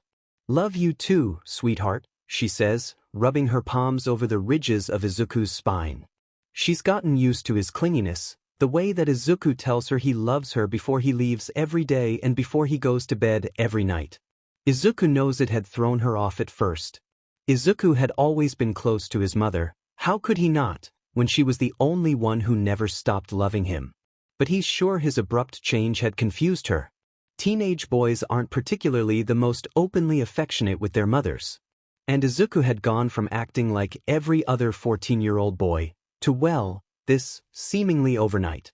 But Izuku knows what it is like to regret. I'm so sorry, Deku, Hawk's voice over the phone, filled with static and pain. Shigaraki, he found them. I'm so sorry. We tried. But it's all gone. The safe house, the people inside, the street and buildings surrounding. I'm sorry, It's all gone. One day, the unthinkable can happen. One day, within seconds, she could disappear. One day, Izuku will learn what it is like to be motherless. One day, in a blink of an eye, in an instant, she can be taken away from him too. Like she was nothing, like she didn't matter, like she was never there in the first place. There hadn't even been a body to bury. Izuku has learned over and over again about the precious fragility, the delicate breakability, of life. It is a finite thing, and one that can be taken away with the single touch of menacing fingertips. Good night, Izuku tells his mama, pulling away from the hug and heading toward his room. I'll see you tomorrow. He hopes it isn't a lie. Hopes that the USJ goes according to plan. Hopes that things will end differently this time. He hopes. Come on, we're almost there, Izuku urges. Tsunatori sprawled out on his back while Izuku drags Azui behind him, her footsteps getting heavier and heavier as she begins to succumb to the snow around them. She can't move well in the cold, she'd told Tsunatori and Izuku when they first landed in the blizzard zone. She'll get weaker and more lethargic the longer they're out here. Until she won't be able to move at all, falling under the effects of hibernation. Azui, Tsu, Izuku pleads, blood dripping from his hair and heart pounding behind his eyes. He's hurt. They are all hurt. Izuku isn't sure if he'll be able to carry the three of them out of here by himself. Hold on just a little longer, he says, voice still ragged from nearly drowning. We're almost out, I promise. Izuku trudges into 1A with exhaustion heavy in his bones and caffeine buzzing through his veins. He tries not to rely too heavily on caffeine on a regular basis, but Izuku thinks he gets a free pass on this one. He didn't sleep much last night, and Izuku has a very busy day ahead of him. Midoriya. Tenya snaps out of his seat when Izuku trudges into the classroom. Food and drinks are prohibited outside of the mess hall. Please dispose of your drinks before entering the classroom. Izuku tiredly takes another sip of his coffee, blinking up at Tenya. He'd almost forgotten how strictly his friend used to abide by the rules. How he'd followed them to the letter, never wanting to stray over those drawn lines. Not that Tenya ever stopped obeying rules. He just mellowed over time. Or perhaps that isn't quite it either. Maybe it wasn't that Tenya relaxed beneath the laws, but that he adapted and changed when he recognized that not all laws should be followed. Less of a softening of his beliefs and more of an understanding that in the place of war and chaos, laws and rules no longer protect and guide society the way they should. It's kind of funny, watching Tenya get so flustered over something as minute as coffee in the classroom. Good morning, Ida-kun, Izuku says, smiling up at the other boy. It's all right, Aizawa-sensei won't mind, he says, edging around Tenya so he can get to his desk. I wouldn't normally say this, but I agree with Ida-kun. Mina pipes up from her own seat. Aizawa-sensei doesn't seem like the type to let us get away with that. Izuku shrugs off his yellow backpack and hangs it on the back of his chair. He won't mind as long as he gets a cup of coffee out of it, he mumbles, grabbing the second cup with a tendril of black whip and setting it down in the middle of Aizawa-sensei's desk at the front of the room. Tenya watches on, gaping down at Izuku. Are you trying to bribe our teacher? Tenya chokes, completely mortified by the idea. Izuku slumps down into his chair, waving off the question with a flick of his fingers. No, Ida-kun. Nothing so conspiring. I wanted a coffee and I figured that Aizawa-sensei would appreciate one also. It was only fair, Izuku had thought while buying the coffees. Aizawa-sensei will be dealing with the fallout at the USJ as much as Izuku will be. But unlike Izuku, Aizawa does not have the forewarning ahead of time to prepare himself for the attack. If anyone needs coffee as much as Izuku does today, then it is Aizawa-sensei. Tenya doesn't seem to have an argument for that, and he drifts back to his seat as the rest of 1A falls into quiet chatter around them. Izuku spots Ochako slipping into class a few minutes before the bell, looking brighter than she had yesterday. She'd gone to lunch rush for breakfast, then. Izuku trades a small smile and wave with Ochako, and then he goes back to sipping at his coffee and staring at his desk. Izuku lets the voices of his classmates wash over him, focusing more on the sounds of them rather than the words actually being said. Izuku feels far away from this moment, distant and drifting. He knows what is waiting for them, what evil is lurking in the shadows. It's been in his head on replay for days, has been haunting his waking thoughts and plaguing his sleeping moments. The attack. The disaster. The tragedy. It's coming, they're coming, Shigaraki is coming. Izuku has been waiting for this day as much as he has been dreading it. He's depending on this, he's terrified of it. He needs this, but he has never wanted it. The USJ is today. Izuku has been waiting for this for nearly a year. This is the day that Izuku brings Shigaraki Tamura to the ground. The day that Izuku finally gets to make things right. The day that Izuku's secrets will be revealed. And that's a bit terrifying too. Because if everything goes according to plan, if things go well, then Izuku will have so much explaining to do. Aizawa-sensei enters the room moments before the bell rings, looking as tired and run down as Izuku feels. Glad everyone has found their seats, he deadpants, which is Aizawa-sensei's way of telling them he knows most of the class had only scrambled to their seats seconds before he entered. Today's heroics lesson will be a bit different, Aizawa goes on, walking over to his desk before pausing. Aizawa-sensei's gaze lands on the to-go cup sat on his desk, and then it drifts upward, toward the sitting students. Aizawa-sensei's eyes immediately land on the matching to-go cup in Izuku's hand. The rest of 1A seem to hold their breath as they wait for Aizawa-sensei's reaction. Izuku just raises his cup toward Aizawa-sensei, a silent toast of sorts, before he takes a swig. Aizawa-sensei picks up his own cup and does the same, turning back to the class like the moment hadn't even happened. Today's lesson plan has been altered slightly, Aizawa-sensei repeats. You'll have 3 instructors. Myself and 2 other pros will be going over some basic rescue training. No matter what you specialize in as a hero, there will come a time when you have to deal with disasters. Whether those be natural disasters or man-made ones. Aizawa-sensei takes another long pull of his drink, his eyes sliding closed for a moment, like he's just taken a drag from a cigarette, not a sip of coffee. Are there any questions? Are there going to be 3 of you because of yesterday's break-in? Hagakure asks. What kinds of disasters will we be dealing with today? Hana asks. Having 3 pros is both to keep a better eye on you all and to give you differing perspectives on dealing with disasters, Aizawa-sensei says. And you will find out the details soon enough. For now, get dressed. Aizawa-sensei takes his coffee and trudges for the door. PE clothes or hero costumes, it's up to you.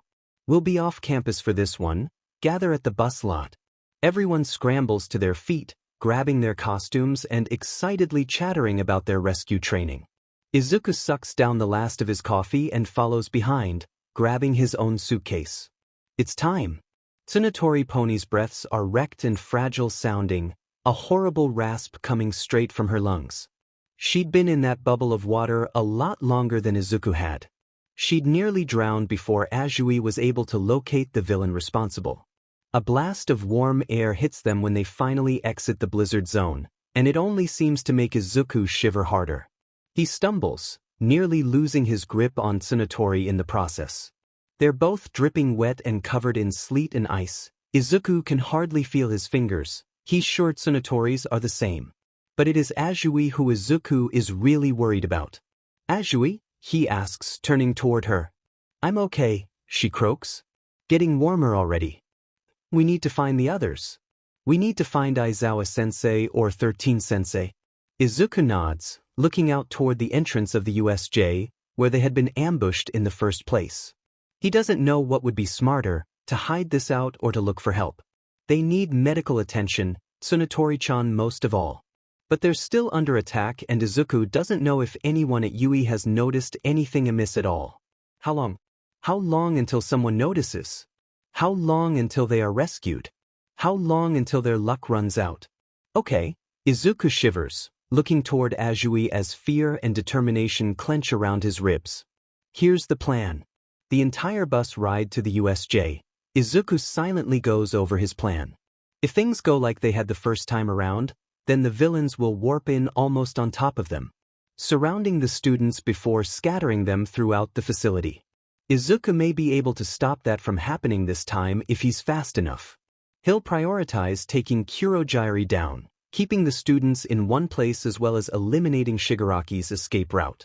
Once that's done though, Izuku will have to make some choices. He knows that his classmates will be able to hold their own against the street-level thugs, especially if Eraserhead and 13 aren't separated and are still there to protect them. But Shigaraki isn't above taking hostages, and Izuku knows he also isn't opposed to killing children. So either Shigaraki will attack the students himself, or he'll have his Nomu do it for him. Izuku will have to fight accordingly and just hope that Aizawa-sensei and 13-sensei are able to hold off one of them long enough for Izuku to deal with the other.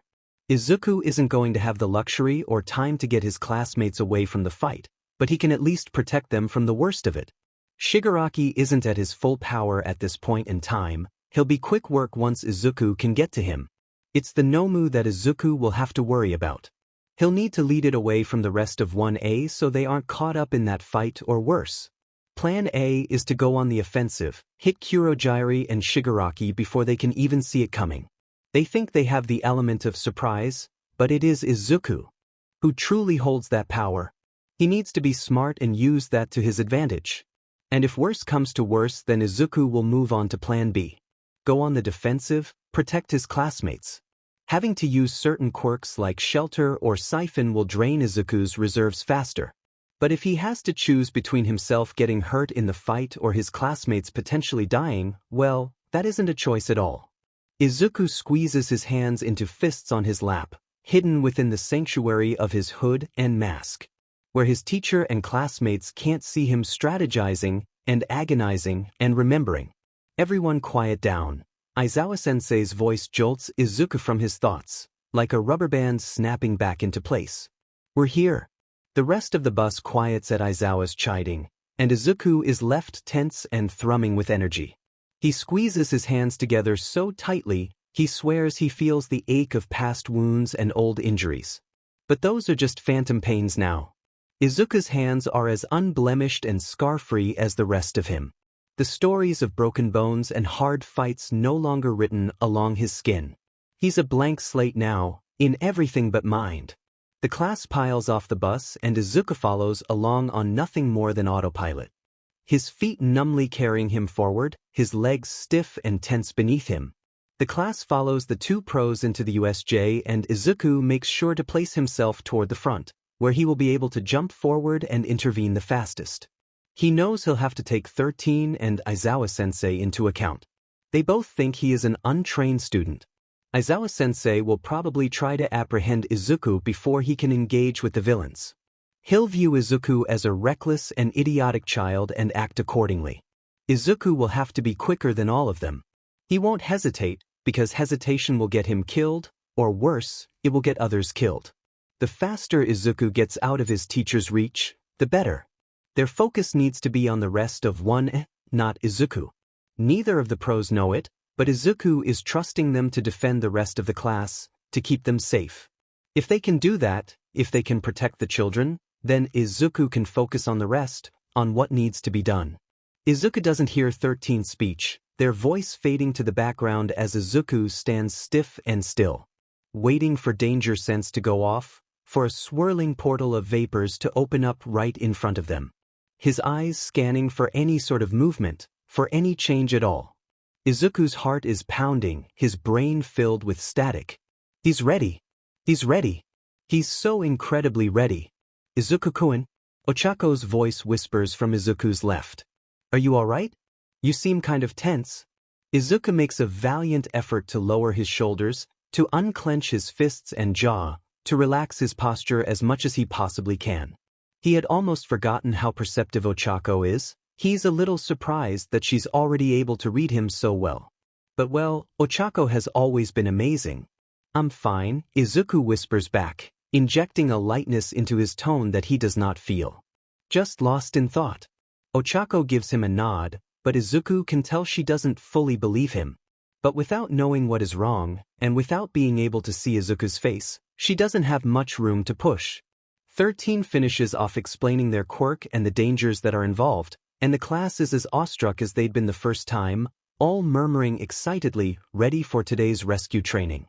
Izuku hardly hears any of it, eyes fixed on the fountain in front of them, heart pounding in his ears. "Hey!" Eijiro's voice calls out from Izuku's right, his hand shooting up. "I thought Aizawa-sensei said there was supposed to be 3 teachers today?" he asks. "So who's the third?" Aizawa-sensei is the one to answer that, waving a dismissive hand as he says, "Running a bit late. He'll be joining us soon. For now, let's get started." Izuku tenses up, planting his feet. Any second now, and they will be surrounded on all sides. Any second now, and danger sense will slice across his brain. Any second now, and Shigaraki will be here. Aizawa-sensei and 13 begin down the stairs, the rest of the class trailing after them. Izuku's steps stutter as he forces himself to follow behind, his body coiled tight like a spring, almost too stiff for him to move. This hadn't happened last time. The villains had already shown up by now. This hadn't happened last time. Izuku's skin is buzzing, his ears ringing. He knows some of his classmates have noticed his odd behavior. But Izuku can't find it in himself to care. His chest is too tight, his hands going tingly and numb beneath his gloves. Where are they? Where are they? Where are they? Today we will be focusing on rescuing civilians from dangerous areas and how to provide basic first aid while out in the field, Aizawa-sensei says, leading the class toward the wind zone. It's easy to use your quirks to cause harm or to fight villains, 13 pitches in. It's much harder to use them in a gentle and non-destructive way. Some of you will have to think outside of the box in situations like these. They walk past the fountain, through the plaza. And nothing happens. Nothing happens. They're edging around the plaza, so close to the main exit, so incredibly close to freedom, when Izuku hears it. The crunch of bone and a cut-off scream. That's when Izuku sees it, a creature like he's never seen before. He doesn't know if it is human, if it ever was, or if it is something else entirely. Eye bulging from its skull, beak lined with needle-sharp teeth, brain bare and pulsating for all to see. Aizawa-sensei is pinned beneath the monster, limbs twisted at odd, jagged angles. Blood dripping over his face and from his eyes. Unable to move as a villain reaches out and sweeps his fingers over Aizawa-sensei's arm. Aizawa-sensei screams again. This time it is a broken, croaked noise, and Izuku doesn't think he will ever be able to get the sound of it out of his head. Izuku or Azui must make a sound. One of them must. Because one moment the hulking monster, the one who'd been beating Aizawa-sensei into the ground, the one who'd broken Eraserhead's arms like twigs, the one who has splatters of their teacher's blood staining its hands. So much red. One moment the monster is across the plaza. And then next, it is right in front of them. The windstorm zone is a hurricane of icy rain and roaring wind. The noise of it is almost enough to drown out the shrieking in Izuku's brain. But he can still hear it like a pulsating siren echoing out between his ears. This shouldn't be happening. They shouldn't be here. This is wrong. We have placed civilian decoys around this zone, Aizawa-sensei tells them, sweeping a hand out toward the mock city. The high-speed wind and rain will make rescuing them harder. Your job is to locate the civilians and evacuate them as quickly and safely as possible. 13 holds up a finger then, grabbing the students' attention. Some of the decoys will have mock injuries, they say.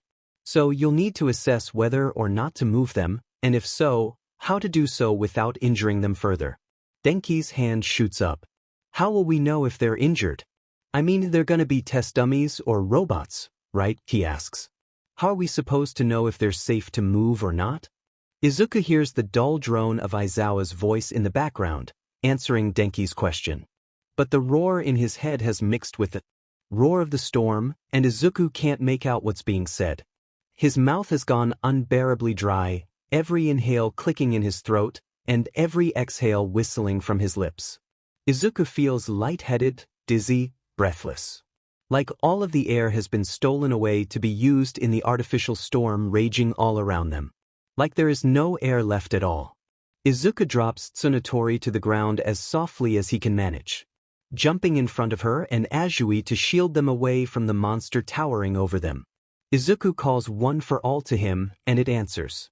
The power thrums through him, and then Izuku is slamming his fist into the monster with 100% of his power. Somehow, his arm doesn't break.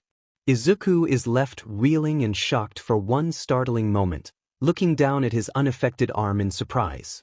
And then Izuku realizes he wasn't the only one unaffected. You will be separated into 5 teams, Aizawa tells them, the lower half of his face hidden beneath his scarf, hiding from the wind even as it whips at his hair. 4 teams of 4 and 1 team of 3. Come pick your lots and see whose team you'll be joining today, 13 says, holding up a large glass bowl filled with different colored bands. Izuku doesn't know how he ends up in line to grab his own team assignment. Maybe someone dragged him into line, maybe he even did it himself. He doesn't know. Doesn't care. The monster moves so fast Izuku doesn't know what is happening until he is being slammed to the pavement. He's pinned down, cracked concrete piercing into Izuku's back, air knocked straight from his lungs, blood seeping through his hair. Izuku struggles and wriggles beneath the monster, but it only presses down harder. Its taloned feet wrapped around Izuku's arms, its weight grinding Izuku's bones together. Izuku wheezes for breath, blinking spots from his eyes, ears ringing from the impact. But even still, Izuku pulls back his leg and lets one for all fill up his limbs. And then Izuku slams his knee into the monster's back, right where its spine should be. Nothing. It's like Izuku hadn't landed a hit at all. And then the monster reaches down for Izuku's leg. Team Orange? Ojiro asks as he and Kyoka walk up to Izuku, holding up their own armbands. Izuku forces himself to nod. He isn't sure he could speak even if he wanted to. It's all he can do to keep himself from shaking apart. Black Whip is thrumming under his skin, as distressed as Izuku feels. They aren't coming. Somewhere along the way, something changed. Ojiro rubs at the back of his head, looking uncomfortable. So we have the east corner. Should we split into pairs and meet in the middle? Kyoka shrugs, giving Izuku a long look before addressing Ojiro. I think maybe we should find our 4th teammate before we start planning. Right? Ojiro says, twisting around to find their last team member. I'll go look. Hopefully we aren't the team of 3. Everything, all of Izuku's meticulous planning, his year of strategizing and preparing. Izuku thought he had the upper hand this entire time. He'd been counting on it, the element of surprise. The fact that he had years and years worth of knowledge on Shigaraki and the League to put him ahead of them. Izuku has been plotting and training and thinking about this day non-stop, near constantly, in his waking and sleeping hours. And even still, somewhere down the line, Izuku miscalculated. Somewhere along the way he'd slipped up. Even with all the odds stacked in Izuku's favor, somehow, Shigaraki had still gotten the better of him. Somehow, Izuku still managed to fail. Still pinned beneath the monster's hulking weight, Izuku struggles against the feet pinning his arms down, but it's no use. The monster wraps its massive hand around Izuku's leg, and with a flick of its wrist, a twitch of its fingers, Izuku's leg snaps beneath its palm. Izuku lets out a blood-curdling scream as his kneecap is shattered, his leg falling limply to the ground when the monster drops it. Izuku can hardly breathe around the pain. He pants and gasps and sobs through it, blinking tears and blood out of his vision to stare up at the monster above him, looking death straight in the eye. I was going to kill Eraserhead, a raspy voice says, footsteps approaching from Izuku's left.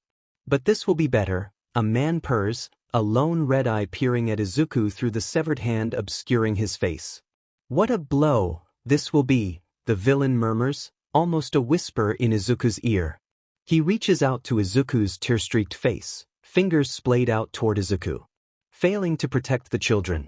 And then there is a flash of green, and Izuku can do nothing but watch, as Tsuyu Ajui and the villain go sprawling to the ground. Midoriya-kun? Kyoka's hesitant voice breaks Izuku out of his thoughts. Are you alright? Izuku's stomach roils, his eyes burning, his head pounding. He thinks he might be shaking, but he can't tell. His body feels numb and distant from him, as far away as Kyoka and the rest of the class seem to be. Izuku knows that he needs to say something, needs to feign sickness or nervousness or something else entirely. because Kyoka can surely hear the racing of his heart and the stuttering of his breaths as loudly as Izuku can.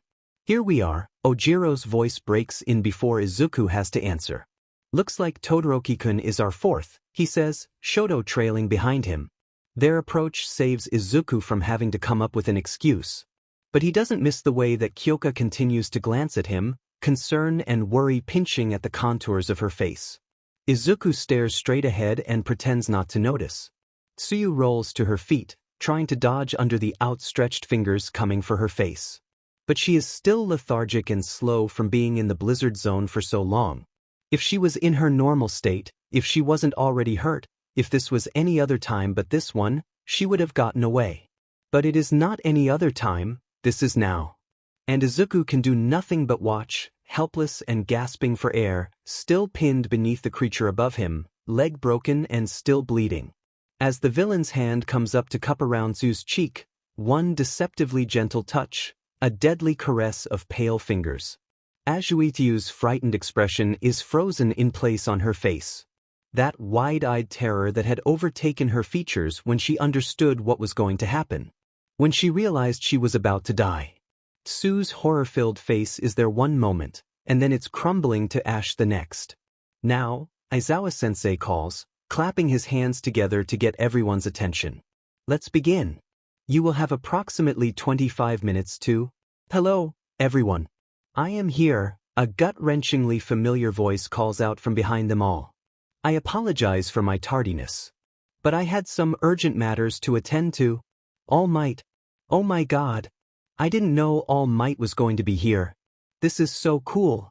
Izuku feels himself freeze, one for all buzzing beneath his skin, the rest of him screaming. He turns around, heart thundering in his chest. And there he is. All Might is here. Toshinori is here. Toshinori is finally here.